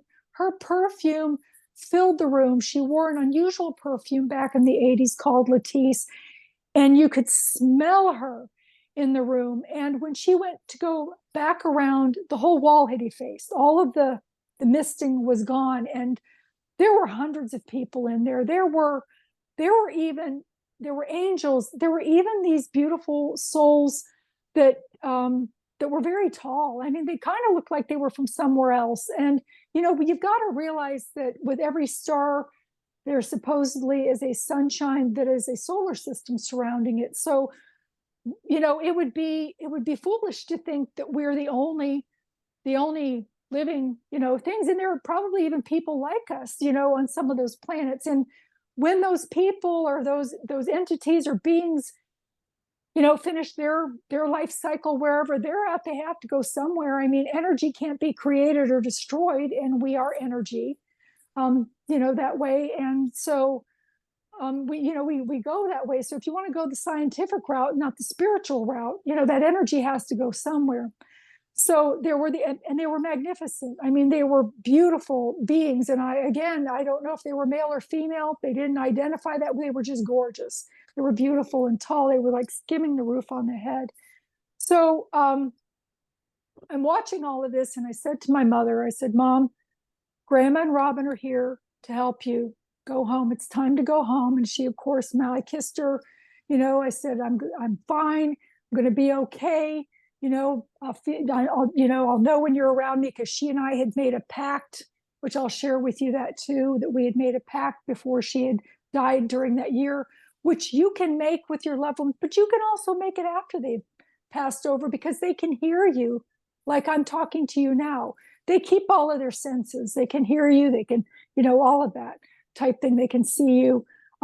They actually earn it once they crossed over, not the earthbound souls that are stuck here, but the ones that have crossed over, they also gain telepathy. So they can hear the spirits as well as hear the people that are in the physical embodiment. But anyway, so I kissed her. I told her, Mom, it's time to go home. They're here to help you home. And again, she mouthed, as I had made mention. And about 10 minutes later, she took her last breath. However, before I noticed that, I noticed this group of spirits of these, some of her loved ones and angels. They all kind of came over. In the American football, we have a huddle. I know in your country, it's what we call soccer, but it was the football where they get into a huddle, but they were like double layered, like double, almost like a peony flower.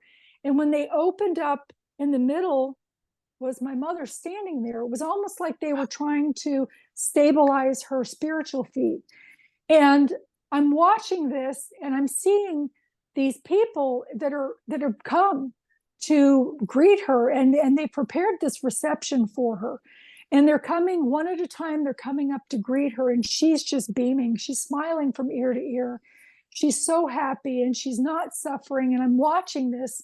I mean, I was so drawn into it that I almost wanted to go, just for the day. It's like, I want to come to the party too, And one by one, these people were approaching her, and many of them I recognized from this lifetime, cousins and grandparents and things that had passed away ahead.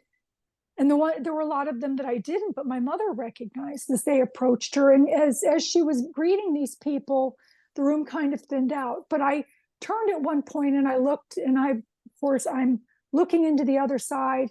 They have colors there that we do not have here.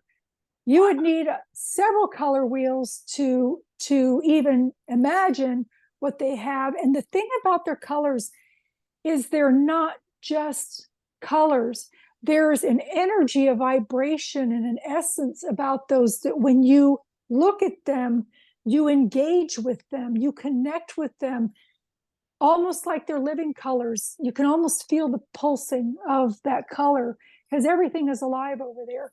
The lighting, there is no lighting source. It like emits from the air itself, if that makes sense. And it's like the perfect, it's a sunny day, but it's not glaring. You don't need, it's not offensive to the eyes at all. But I'm watching all of this, going on. And I look over and notice that my mom has stopped breathing. And I'm like, man, I'm sitting here feeling all of this elation and all of this feeling that I have longed for, that I didn't even know that I was missing until I got a taste of it, with my mother passing. I mean, the elation that comes from the other side, there are no words that can describe it. There's not a feeling that can touch it, but it's something familiar to you when you connect in with it again, and you're just so drawn into it. So anyway, my mother had stopped breathing, and I'm grinning myself from ear to ear. I'm so joyful to be a part of this. And I realized, I'm like, well, I'm sitting here smiling. My mother's just took her last breath, and that's not a normal response. Most people would be crying their eyes out, but to me, my mother wasn't dead. I could see her right there, standing, and she was fine. She was beautiful, and she was happy, and she got, to be with my sister, who had been, dead for, almost 30 years. And and I was so happy for her that she got to be with my sister. She wasn't like she was alone there, which she wasn't alone anyway, but I'm saying she had a child there with her. And so the nurse came in, and she pronounced that she had gone. And I asked if I could stay in the room. I wanted to see what else was going to happen, because this whole thing went on for a good 20 minutes, our time. Time over there is different. But I mean, it went on and on. And finally, the room had thinned out, and my sister and grandmother were there. And there were like 5 beings that looked angelic, and that one tall one from someplace else that looked like they were from someplace else. It wasn't creepy. It was just a gorgeous, but not something like earthly. Yeah. It was something from somewhere else. So they're kind of filing out past me on this side, and there was a window behind me, and I don't know, sometimes they say crack a window type thing, but I don't know if that's what the relevance of that is. I never learned that. So it might have just been a coincidence that they would have been going that way anyway. And as they were passing me one by one, each of the beautiful beings made contact with the top of my head, where the head chakra is, and it felt tingly all through my body. And they were all filing out. And my mother, I recognized. My mother had beautiful legs, and so I see her very shapely legs. She's still in her patient gown, and she's coming closer, and I can see the waffling at the top. She stopped. She also, gave me whatever the connection thing was. She imitated what they did on the top of my head, and I could feel her. And then she left. And my mother and I, we've had a couple of funny things happen since she's crossed over, but we did make a pact before she crossed over. And I asked her, I mean, my mother had long hair like mine, only it was pearlescent white. It was beautiful, like angel hair. And I asked her, I said, Mom, life is so stressful. Sometimes, if you're around, I may not notice. I want to know, that you're there. Can you leave me one of your hairs behind? And even on the day of her funeral, I wanted to relax in a tub bath. So I put some bubbles in it. And when I came in to get into the tub, after I had filled it with water, and the bubbles laying lengthwise on the top of those bubbles straight was one of my mother's beautiful long white hairs. And I felt very comforted in that moment. Granted, she had used that bathroom before, but it was laid there straight on top of the bubbles. It wasn't submerged. And to me, it was very comforting, and I felt that she was there. But there was another incident where, again, as I had mentioned, I had gone back to school to finish, to further my degree. And I was transitioning from one class into another, and I had to go to the bookstore to get a 3-ring binder and these new loose leaf papers to go into the 3-ring binder for the beginning of the next class. So I went straight from my car to the bookstore, straight from the bookstore back into my car, into my desk in the classroom.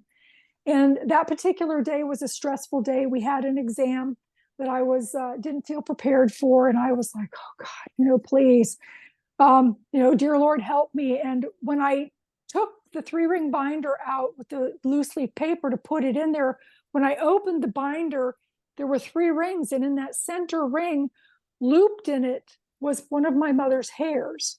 Now, again, I would fight God for my children. I swear on my children's lives what I'm telling you. Now, granted, it could have been something, a fluke. I doubt it, but it was comforting to me. And there was no way. There was no way. There were hundreds of binders to choose from in there, and I didn't even look inside of it. When I picked it up, I just picked it up. I'll take the blue one, and then I got the thing. There's no way. And to this day, even though I have moved a couple of times, I have a different car. I'm still finding her hairs. We have a holiday called Thanksgiving here. One of her long, beautiful hairs was laid across the seat of one of the chairs this past year, and she's been gone for about 7 years. But something funny I have to share with you about the other side. My mother, every once in a while, she comes in like a megaphone. And like I said, she was here for the Thanksgiving, but when she passed away, it was in the month of July. And we have our Thanksgiving dinner in November. So I had never made a turkey before, but the duty fell on me. My mother was always the one that made the turkey every year. So I, of course, I'm Googling things and I'm prepping this turkey, trying to make it, extra special. And all of a sudden I hear my mom come through like a megaphone, and she says, "Don't forget the aluminum foil." And I'm like, oh, I don't need the aluminum foil. I want one of those nice brown ones, like the kind they have on TV that they spray paint. But to me, I was going to have a really great turkey. So I found out very, very quickly that you need the aluminum foil to even the cooking. So the breast was burnt and the legs were raw. And we ended up having to have hamburgers or something American, for that holiday. You're probably going, ew, no, but we did, because I ruined, the turkey. So, but there was another time too when I was asking her, because when they had that reception for her under this beautiful tree, there was a table that looked like it had like a cloth, almost an opalescent cloth on it. And it was blowing in the light breeze, but there was no food on it, which of course they don't eat. So I asked her, I said, "Mom, she had these recipes. She was an excellent cook, and she had these recipes that were very, very special flavors." And I said to her, I said, "Mom, don't you miss the taste of potato salad or chocolate brownies that you used to make, or, barbecued ribs?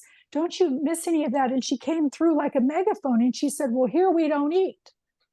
And I said, "Well, yeah, I know that." And she says, "But we do everything through thought." She says, "If we want to go somewhere, we think of it and we just go." She says, "If we want to be with someone, we can feel them thinking of us, and our thoughts then go to them and we just go. So when you think of them, they are right there." Yeah. So, so she said, so with food, she says, even though we don't eat here, we can think of it. And the sensation and the flavor comes to us as if we are eating it, and we get that same enjoyment. And, of course, I'm thinking, wouldn't that be great here? No calories, type thing, and eat whatever you want. Yeah, I'd be eating pizzas and burgers all day. Yeah, that's for sure. I'd be eating all the time. I like food. But so she shared that with me. I don't know how much time we have left. Do we have any time left? There's no time limit. We can keep going if you're okay. Yeah, I'm okay with that. Awesome. So many things, as I had mentioned, that sometimes people, and this is what The Colors of Heaven, Beginnings Never End, my third book of the 5 that I have written already, that is out now, was writing about, because also, people, when they do that rallying thing that I mentioned, that they come back and sometimes they're talking about children that haven't been born. And I had 2, for instances of that, where I had one lady whose daughter was older, and she was in the room, and the mom, she comes back from one of those rallying periods where they're testing the other side, and she says, "There's a little boy here calling me grandma." And I call the lady Sharon in my book, and she says to her, she says, well, I don't know why you'd have a little boy here calling you grandma. I'm an only child, and I'm not married, and I don't have a boyfriend, and I'm going through menopause. So I don't know why you have a little boy here calling you grandma. And she says, yes, there's a little boy here. She described it. She said he had brown hair, talked about it. She says, and he's calling me grandma, and he looks like you. That day, she had left just for a few minutes to get a snack in our break room area. And there was a gentleman whose wife had passed away, and he was there waiting for his children to arrive, and before they took the body out so that they could come and say goodbye. And she built up a rapport with him, and they spoke back and forth platonically for about a year. And then he finally asked her out. They ended up getting married 6 months later. This woman is 51 years old. I kid you not. Okay. So about 6 months later, she starts to feel funny. She goes to the doctor. Well, of course, pregnancy was the last thing on her mind because she was actively in menopause. She didn't think she could get pregnant. And lo and behold, she was pregnant. Wow. And lo and behold, she had a little boy that looked like her. And I know this because she had other relatives that came through my facility that she would come to visit. So I got to see her, and the little boy. And there was another a woman that she was there taking care of her aunt. And I'm in the room, I'm overhearing this conversation. The aunt comes back, she's rallying, and she says to her niece, she says, when am I going to get to see those babies? I want to see those baby girls before I go home to Jesus. And the niece turns to her and she says, basically like, what little girls? And she says, they're your little girls. She says, I see you. You're holding one in each arm. And she's even motioning it with her arm. She says, you're holding one in each. There are two. She described them as she said that they had like white ringlet hair and chocolate brown eyes and dimples, and that they resembled the woman as well. And so she's like, well, Aunt Emma, I've been trying for 25 years to have children, and I can't have children, and I'm in menopause now. She was like 45, 46 years old. And she said, but that's a nice thought. And the aunt interrupted her, and she said, no. She said, these are your babies. She said, and you're holding one in each arm. And so she started to rally again, and the niece had gone out to pick up people from the airport and bring them in. And when they got back, they heard that she had rallied again, and she was talking to the hospice nurse that was there with her. And I was, of course, in there too. And she's saying to the hospice nurse, where are those babies? Where are those baby girls? I want to see those baby girls, and I want to hold them. She was so tickled with the idea that when the niece walked in, the hospice nurse and I were telling her that she's looking for these baby girls. Well, she passed away. 6 months later, I'm working, and now her uncle came through, her father came through, somebody else came through that she was related to. So I got to see her at intervals. She came in at about 6 months, and she had a baby bump. And I'm like, oh, you got to be kidding me. And I saw her in the hallway, and I'm like, I had to rush over. And I'm like, you don't want to ask somebody at that age if they're pregnant, because sometimes they gain weight around their belly when they go through menopause. So I'm like, you look really beautiful. I'm like, any news? And she said, yes. She said, I'm pregnant. And she told me, she says, I was pregnant when my aunt passed away. She said, and I was so early pregnant that I didn't even know it yet. And she was pregnant with identical twin girls. Wow. Yes. And so when the girls were born, I got to see them as babies because, of course, she came in, to see the family member. I got to see them when they were toddling. And sure enough, they had blonde curls. They had dimples and brown eyes. And as they got older, because I even got to see them as they were just a little bit older than that as well, they looked more and more like the mother as they got older. So these people, they see them, they see these people coming in and out, from when they're rallying the children coming in, they can even bring messages to you. So many times people miss a very, very beautiful time when the person is in that stage talking about spirits, that they can also speak to the spirits themselves.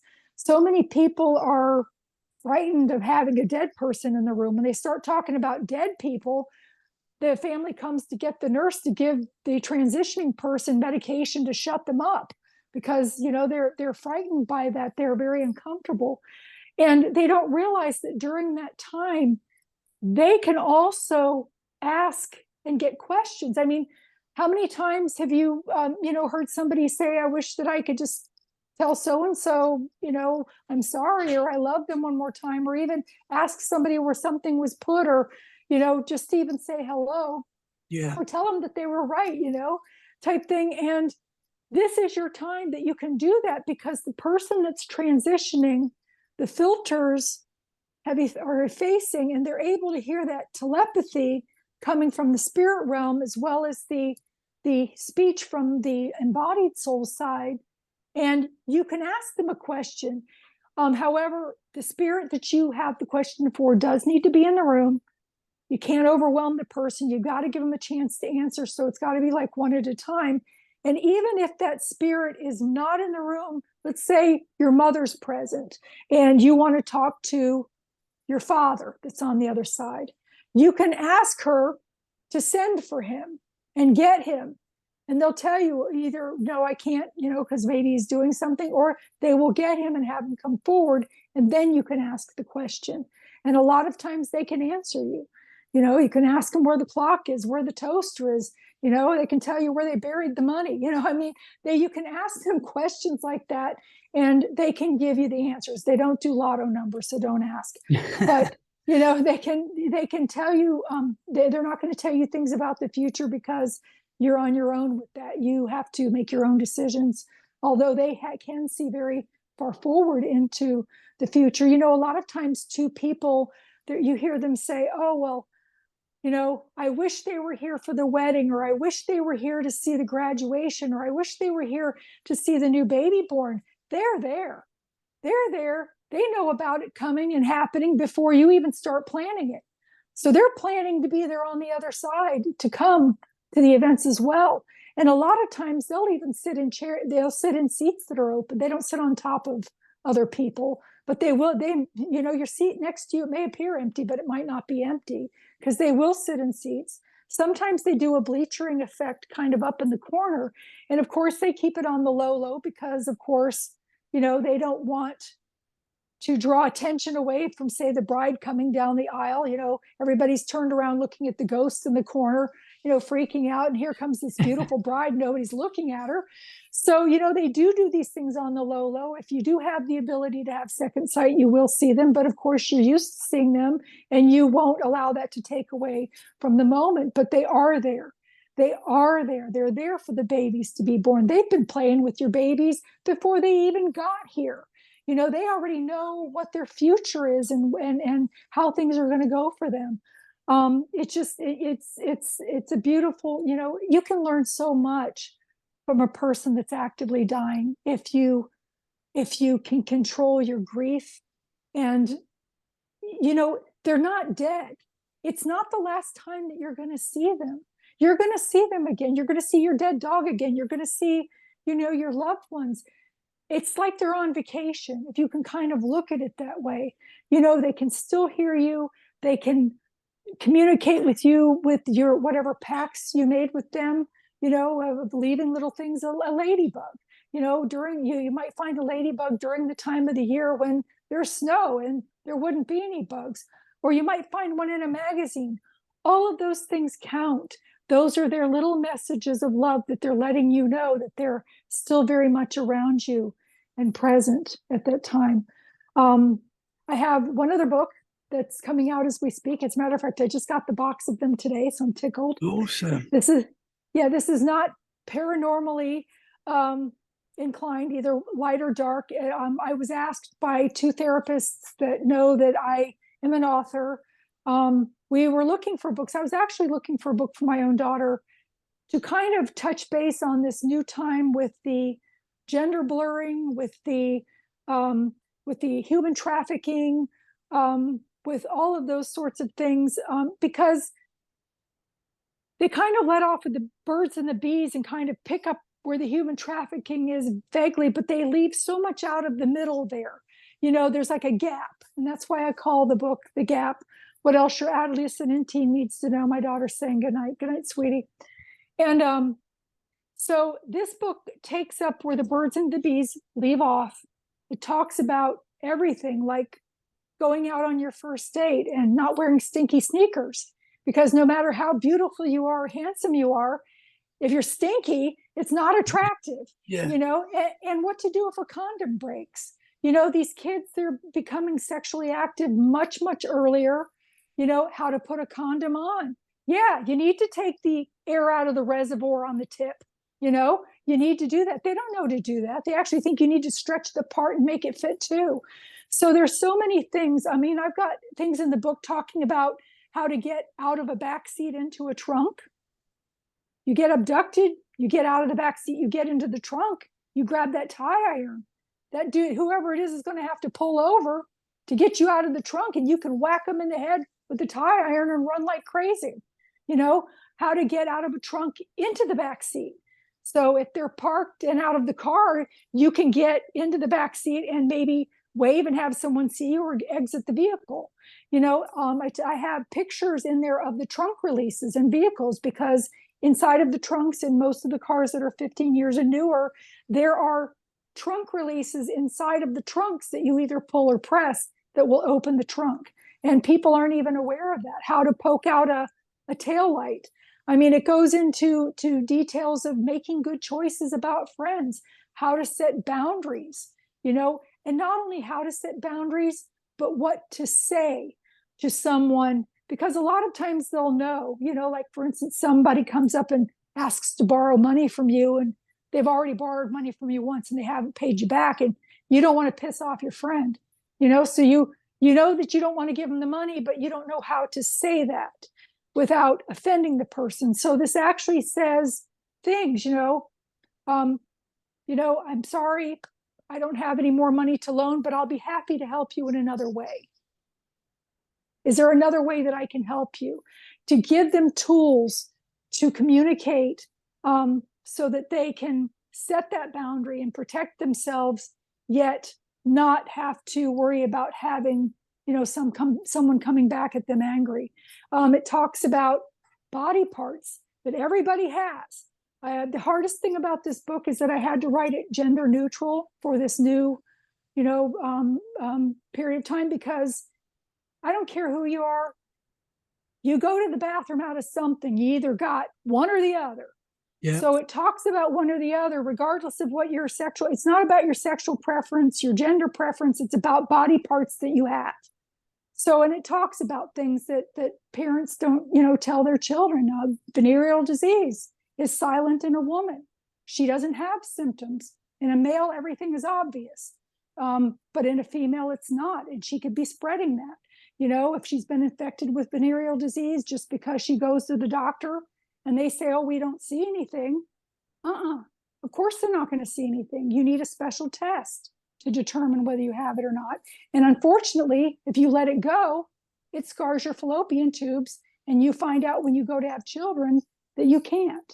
So a lot of things. Also, the morning after pill.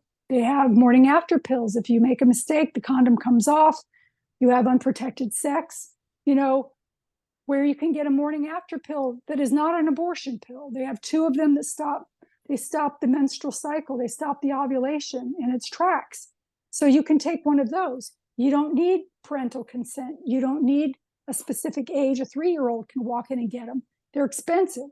So, they're like $60, $70, but it will help prevent that pregnancy. But if you are already pregnant, it will not hurt the child. And of course, then there's also the pill that you get from the doctor mentioned in there that is the pill that starts your period. So I talked about everything. I talked about, all of those things, female internal condoms, all of those sorts of things, what to expect on a first date. You'd be a little bit nervous, set your clothes out the night before, even went into some life skills, talking about how to wash dishes. You don't put them away when they're wet. They get bacteria. You know, Yeah. you don't stick your hand inside of a glass to wash it. You know, you could get cut. So a lot of how to sort laundry and wash it correctly, what to do if you put white towels in with a red one and they come out pink. See, Don't stick them in the dryer.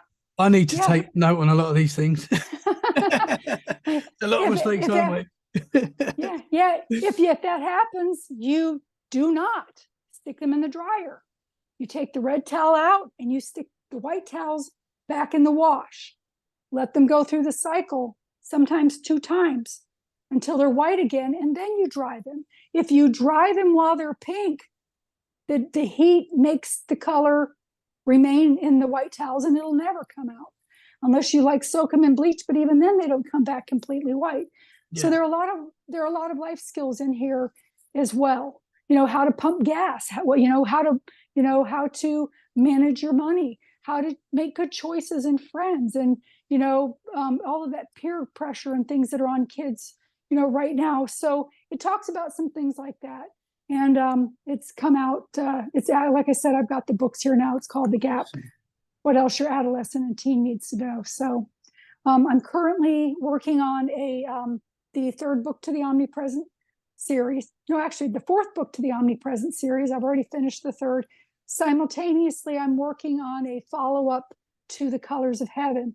I'm actually doing some channeling and taping the channeling that the spirits are saying and coming through, and that's going in this next book. It should be very, very profound and beautiful for people talking about the other side and messages from the other side. So that probably, I'm hoping to have that out around Christmas time, because it's going to take me a while to write it. And the other one, the scary one, they all like out around Halloween. So I'll probably push that one up to Halloween. But awesome. If anybody's interested, I do have a website. It's called lynnmonet.com. It's www.lynnmonet.com. Can also be reached at omnipresent.the.book@gmail. You can also reach me through email through my website. My soft cover book, In Colors of Heaven, has taken so long to come out that there are some people that have ordered them from me, even in the UK, that I still owe them books. They're getting their books. It's just that with the COVID, the copywriting and everything has taken so much longer, and the printing. Those books are on their way to me as we speak. They're supposed to be on Tuesday of next week. And as long as the printing on it is in good condition and correct, I'll be mailing those books out to people that have them on pre-order. So if you have any questions and you need to reach out to me, I'm still answering my own emails at this point. I do also have a podcast of my own. It's called Synchronicity, Adding Pieces to the Puzzle. I'm a little tongue-tied at the moment. I also co-host Journey Through the Gate with Cisco Murdoch on the last Sunday of every month, sometimes the second week of Sunday. And every month we have a lot of really, really interesting people there. Both of those shows are next level paranormal. This is not, they're not paranormal podcasts for beginners, for people that come in. Some of the information that you may be getting, you will be very overwhelmed by.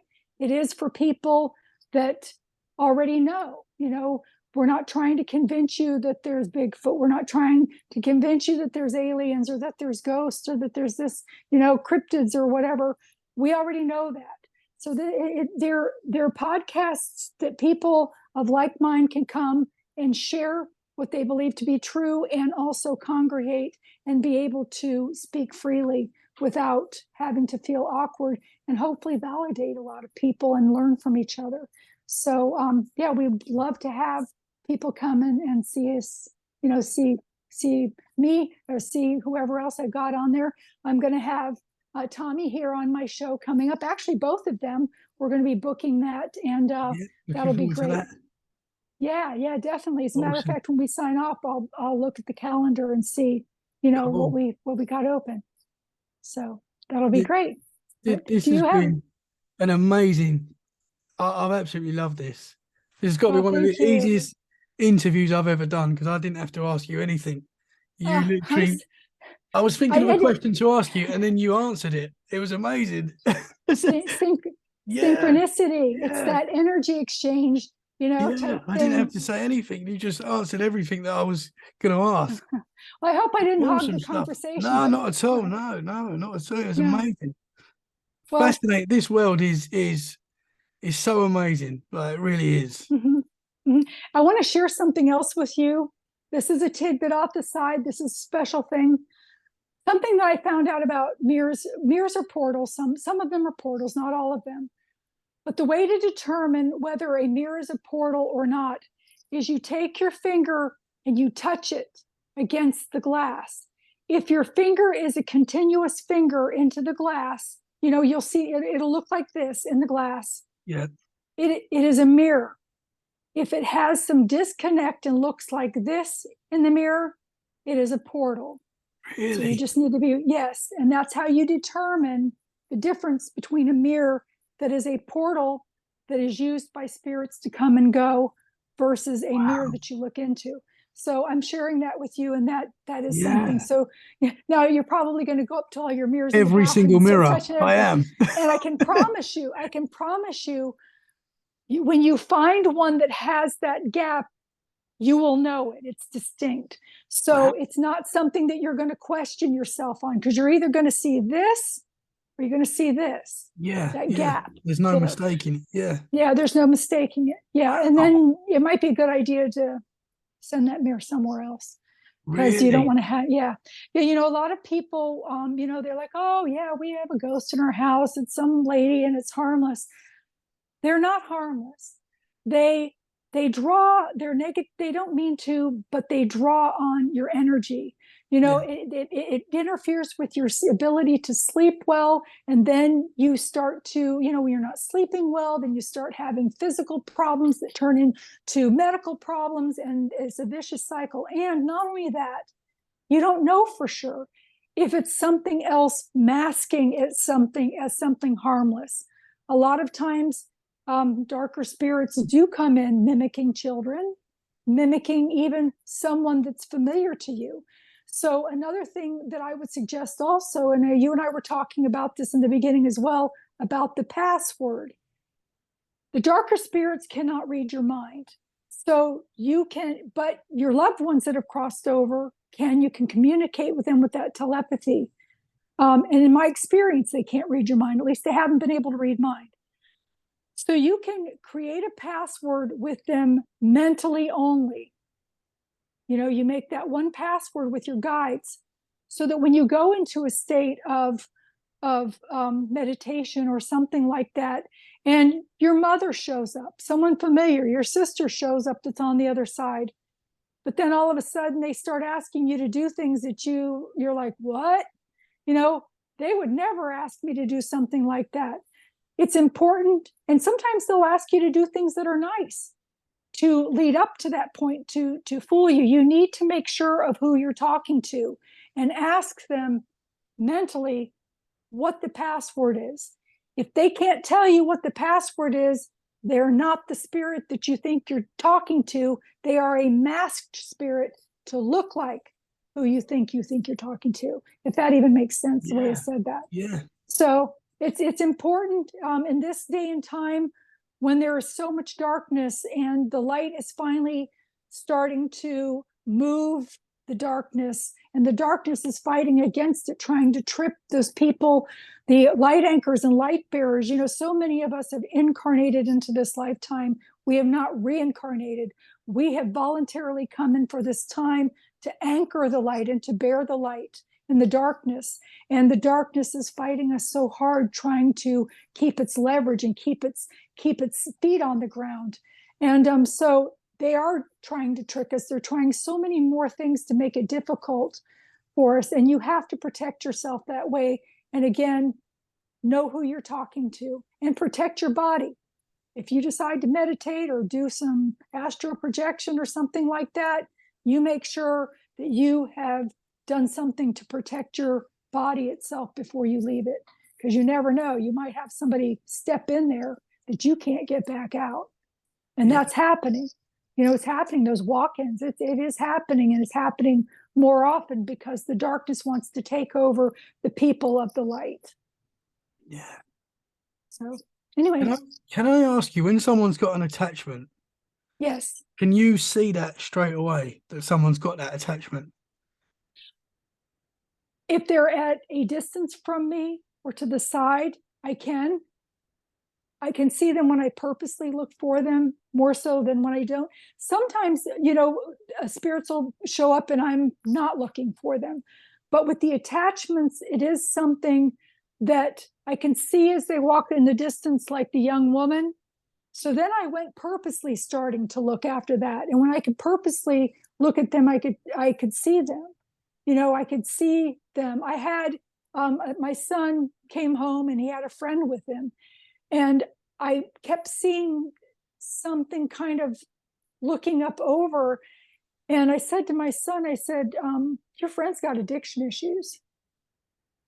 He looks at me and he says, yeah, he smokes pot and he does, whatever else it is. He says, but I don't do it. So, I don't care what he does.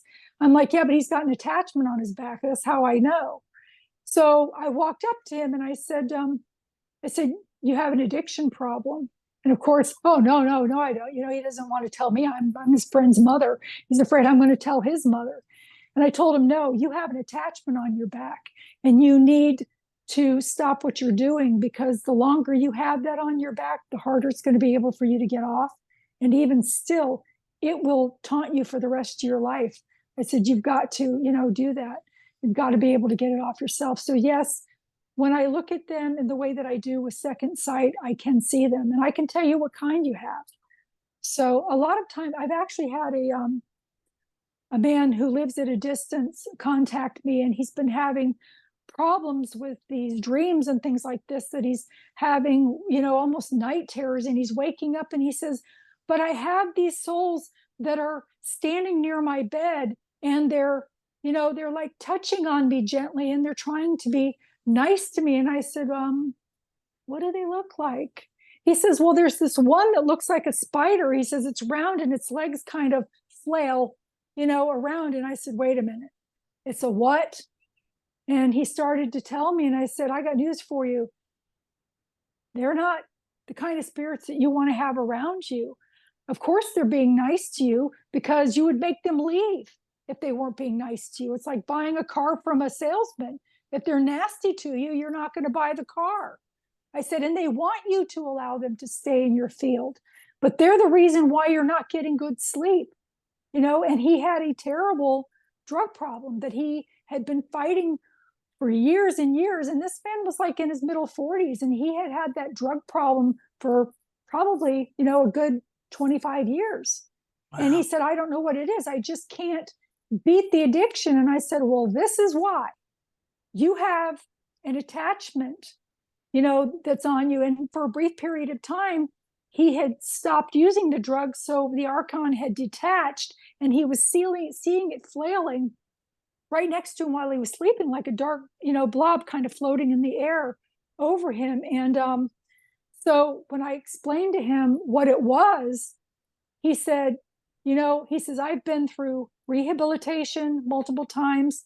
I've been to the AA groups and the NA groups, he said, multiple times. And I've been good for a little while and nothing has ever worked to help me. He said, but this is the first time I've ever heard somebody tell me that. And he said, and now that I know this, it makes me angry.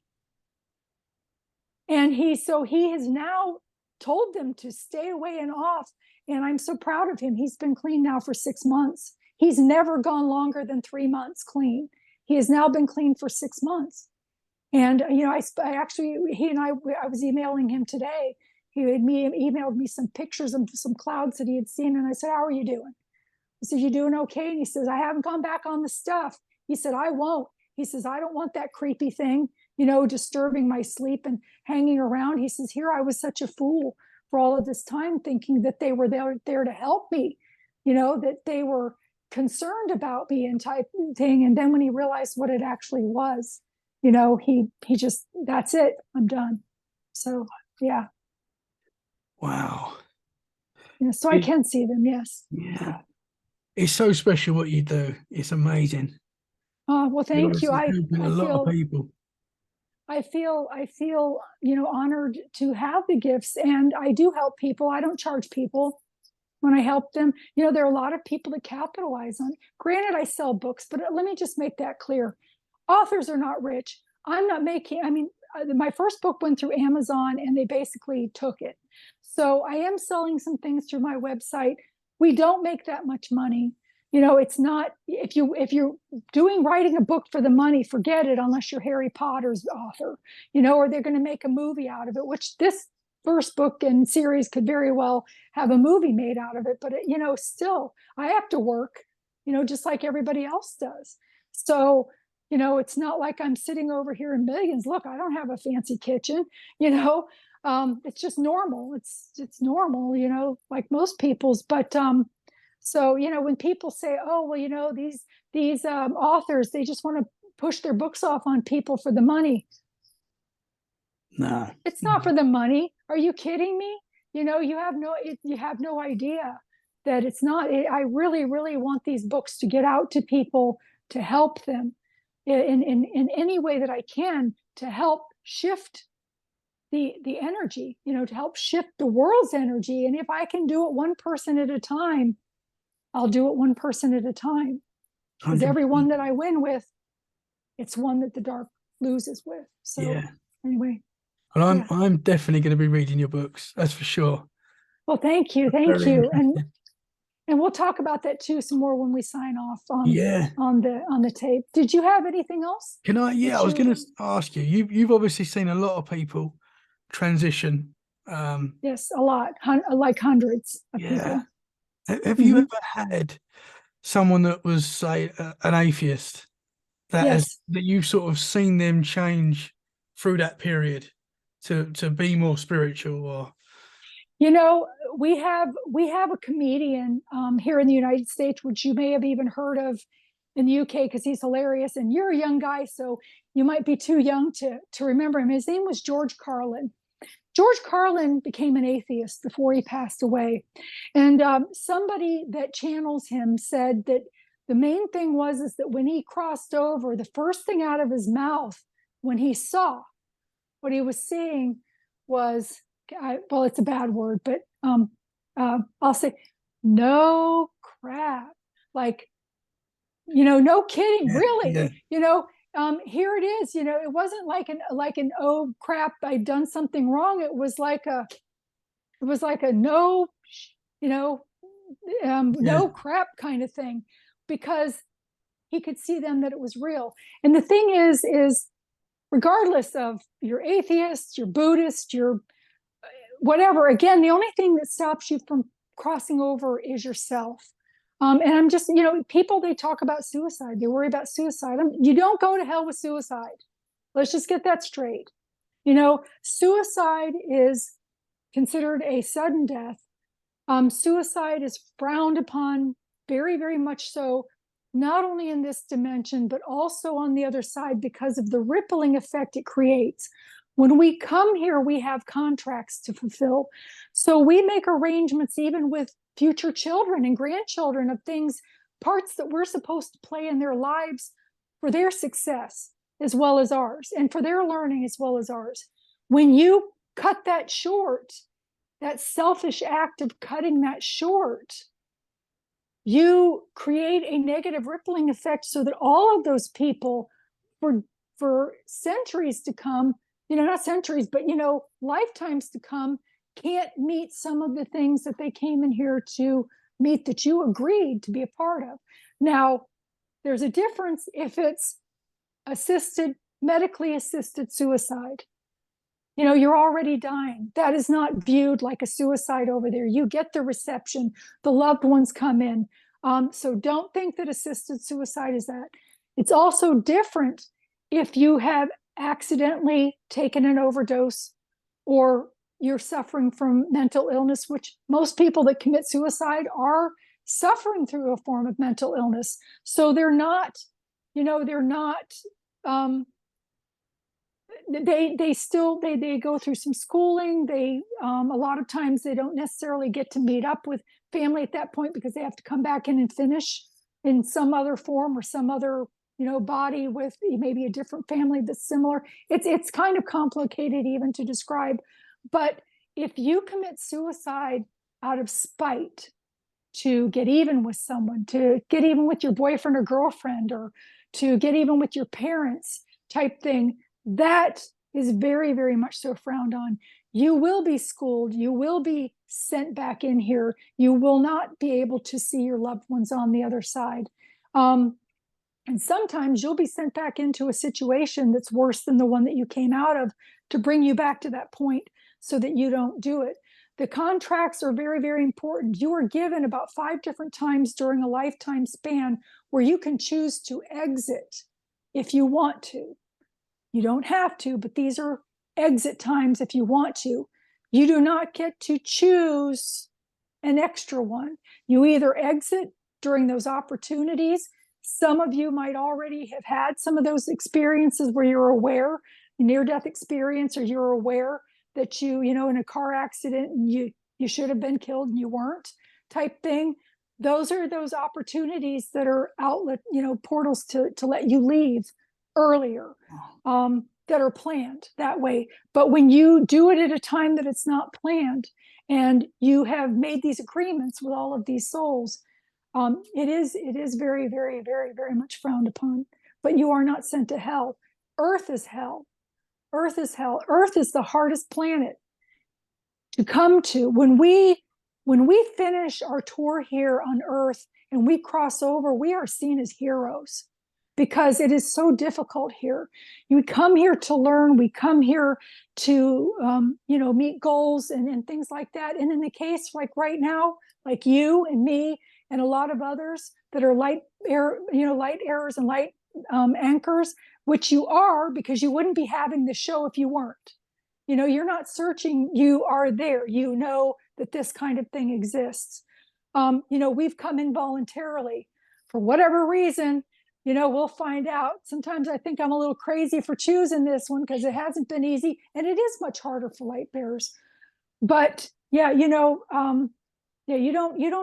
exit early, but you are well rewarded and received and seen as a hero on the other side when you finish here and go back. So it's so interesting because I actually know, I know 2 people, and my brother knows someone else. I know 3 people that have passed, gone to the other side, and come back, and they all say the same thing. They've all 3 of them, and they don't know each other. These people don't know each other. They all say it's the most amazing place, but for whatever reason they came back. Yes, and now they're not scared to, obviously, when that happens again. That's a great point. My father did have a near-death experience that was profound, and he had gone to the doctor for his yearly physical, and they had noticed a bulging vein in his eye when they examined his eyes, which was indicative of a possible clot occluding a major vessel. So they immediately sent him to the hospital because whatever it was quickly traveling to his head. He would have had a massive stroke within 12 to 24 hours and could have died from it. So they sent him over to the hospital and they did tests and they found that he did have a large clot. Where it was located, they wouldn't be able to liquefy it, quick enough to stop it from meeting to his brain. So they had to surgically remove it. So he had the surgery to surgically remove it, and he was in the recovery room. He had done great through the surgery, and the nurse was going to give him some pain medicine, some morphine in his IV. And a voice, he said, just came over him and told him not to take that medication. So he verbalized it, but it was too late. The nurse she had just pulled the needle out. She had just put it in, his IV. And he said that everything went dark. Now, my father was a raging alcoholic. He was an abusive man. He was a very, very intelligent man. He was a professor of mathematics and chemistry. He was brilliant, his mind, but he was a very difficult man. And he hurt a lot of people, while he was living. And he remembered leaving, everything turned dark, and he felt his body floating. And he actually then felt himself in a tunnel that had like all kinds of glistening stars, but like thousands more than there are even in the sky, that were glistening. He said it felt very warm and loving, and he was aware of other souls that were like kind of in the distance. And he remembers turning over when he got to the ceiling, looking down, seeing the nurses and the doctors rushing in, to start compressions and try to get his heart going again. And he was watching them work on him. And then he turned and he continued upward. And he could have left in that moment. He was given the choice to leave. Some people, they are given the choice to leave. And he was able to be 6 places simultaneously. So he had 6 children. My sister had already crossed to the other side. So he was with all 5 of his remaining children and his new wife that he had married from Russia. She only been here for like 6 months. And he knew in that moment that all of his children would be okay if he went ahead and continued and didn't come back. But his wife didn't even drive yet. She didn't know how to balance a checkbook or to use a debit card, at the bank. So he decided to come back and help her learn to drive and all of those things. And so he ended up living about 10 more years. He died when he was 93. But he remembers during that time frame, even going through part of his life review, he did get to see my sister, but because he didn't have that telepathy with her, he wasn't able to communicate. She was just kind of standing there smiling, but at least he was able to see that she was okay. And but he did get to go through some of his life review.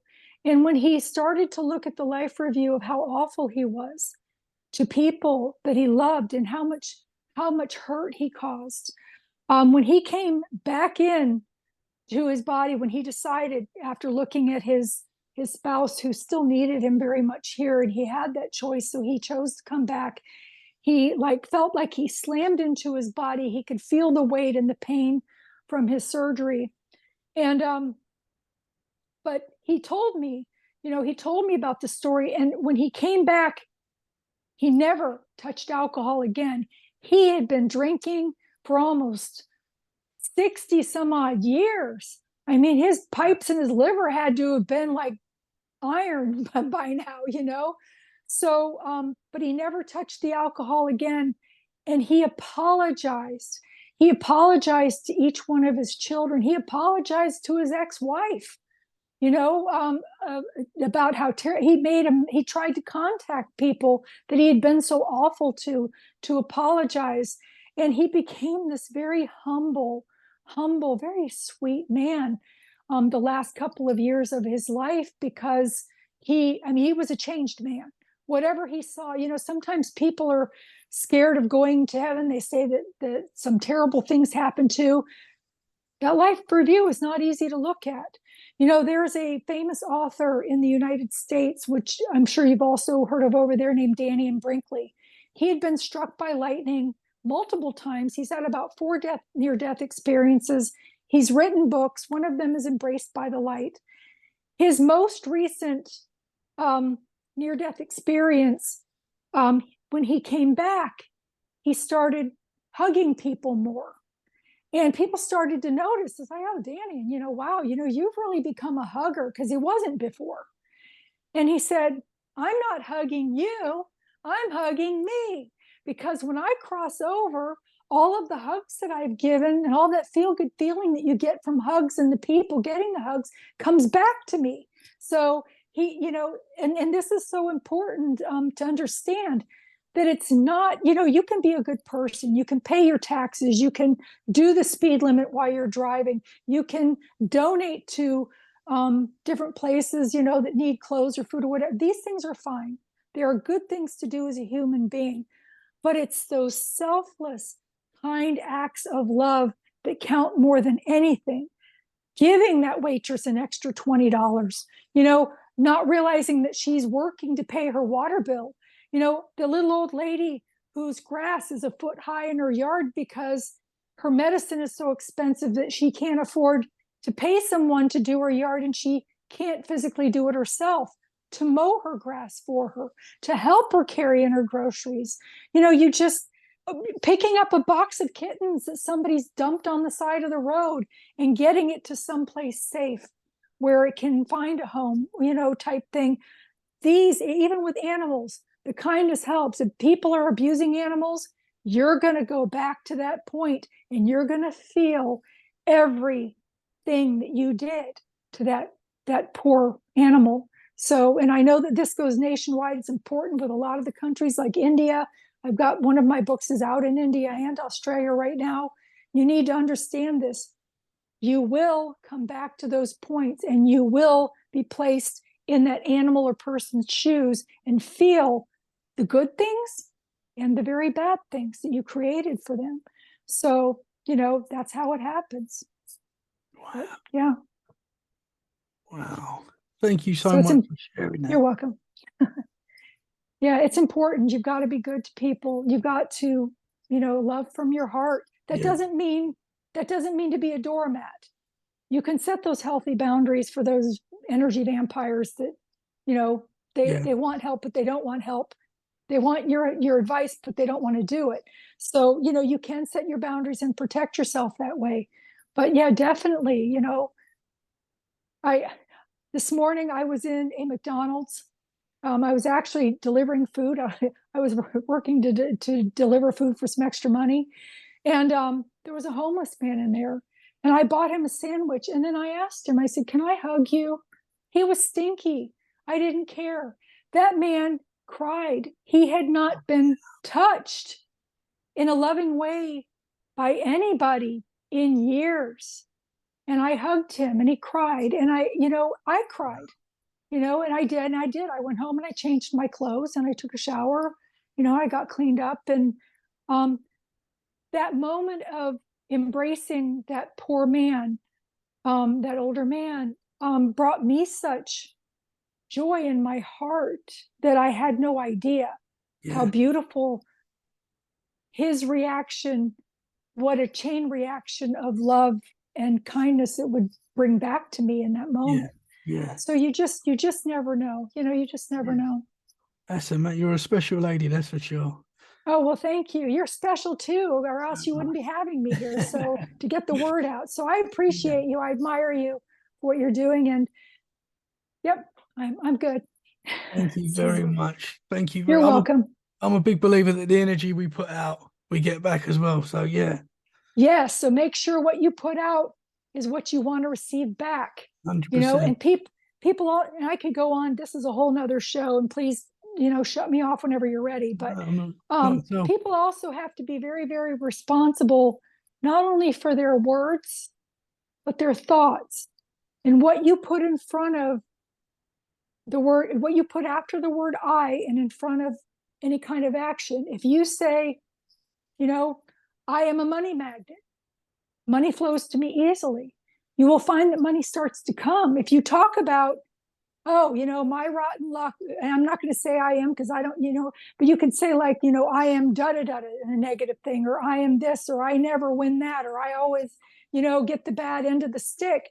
You will continue to get those things because what you put out comes back to you. It may not come back to you tomorrow. It might be 5 years from now, but it will. You have to be not only responsible for what you say, but for what you think, because the energy emits into the atmosphere in the same way. It's just that people can hear you with words and they can't hear you with thoughts, but they do get it on another level and it can be heard into the other realms.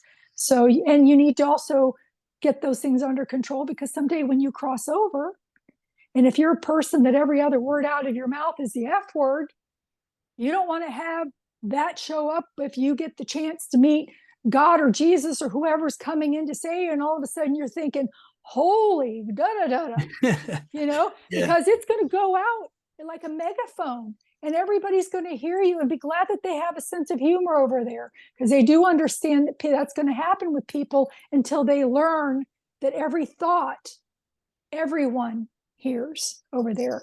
So you might want to, check yourself a little bit. Not you, but I'm saying people in general. So no, for sure. Well, so we'll save some things for me to talk about with you on my show when you come on, so I can ask you. You are welcome back on here anytime as well. I've enjoyed it.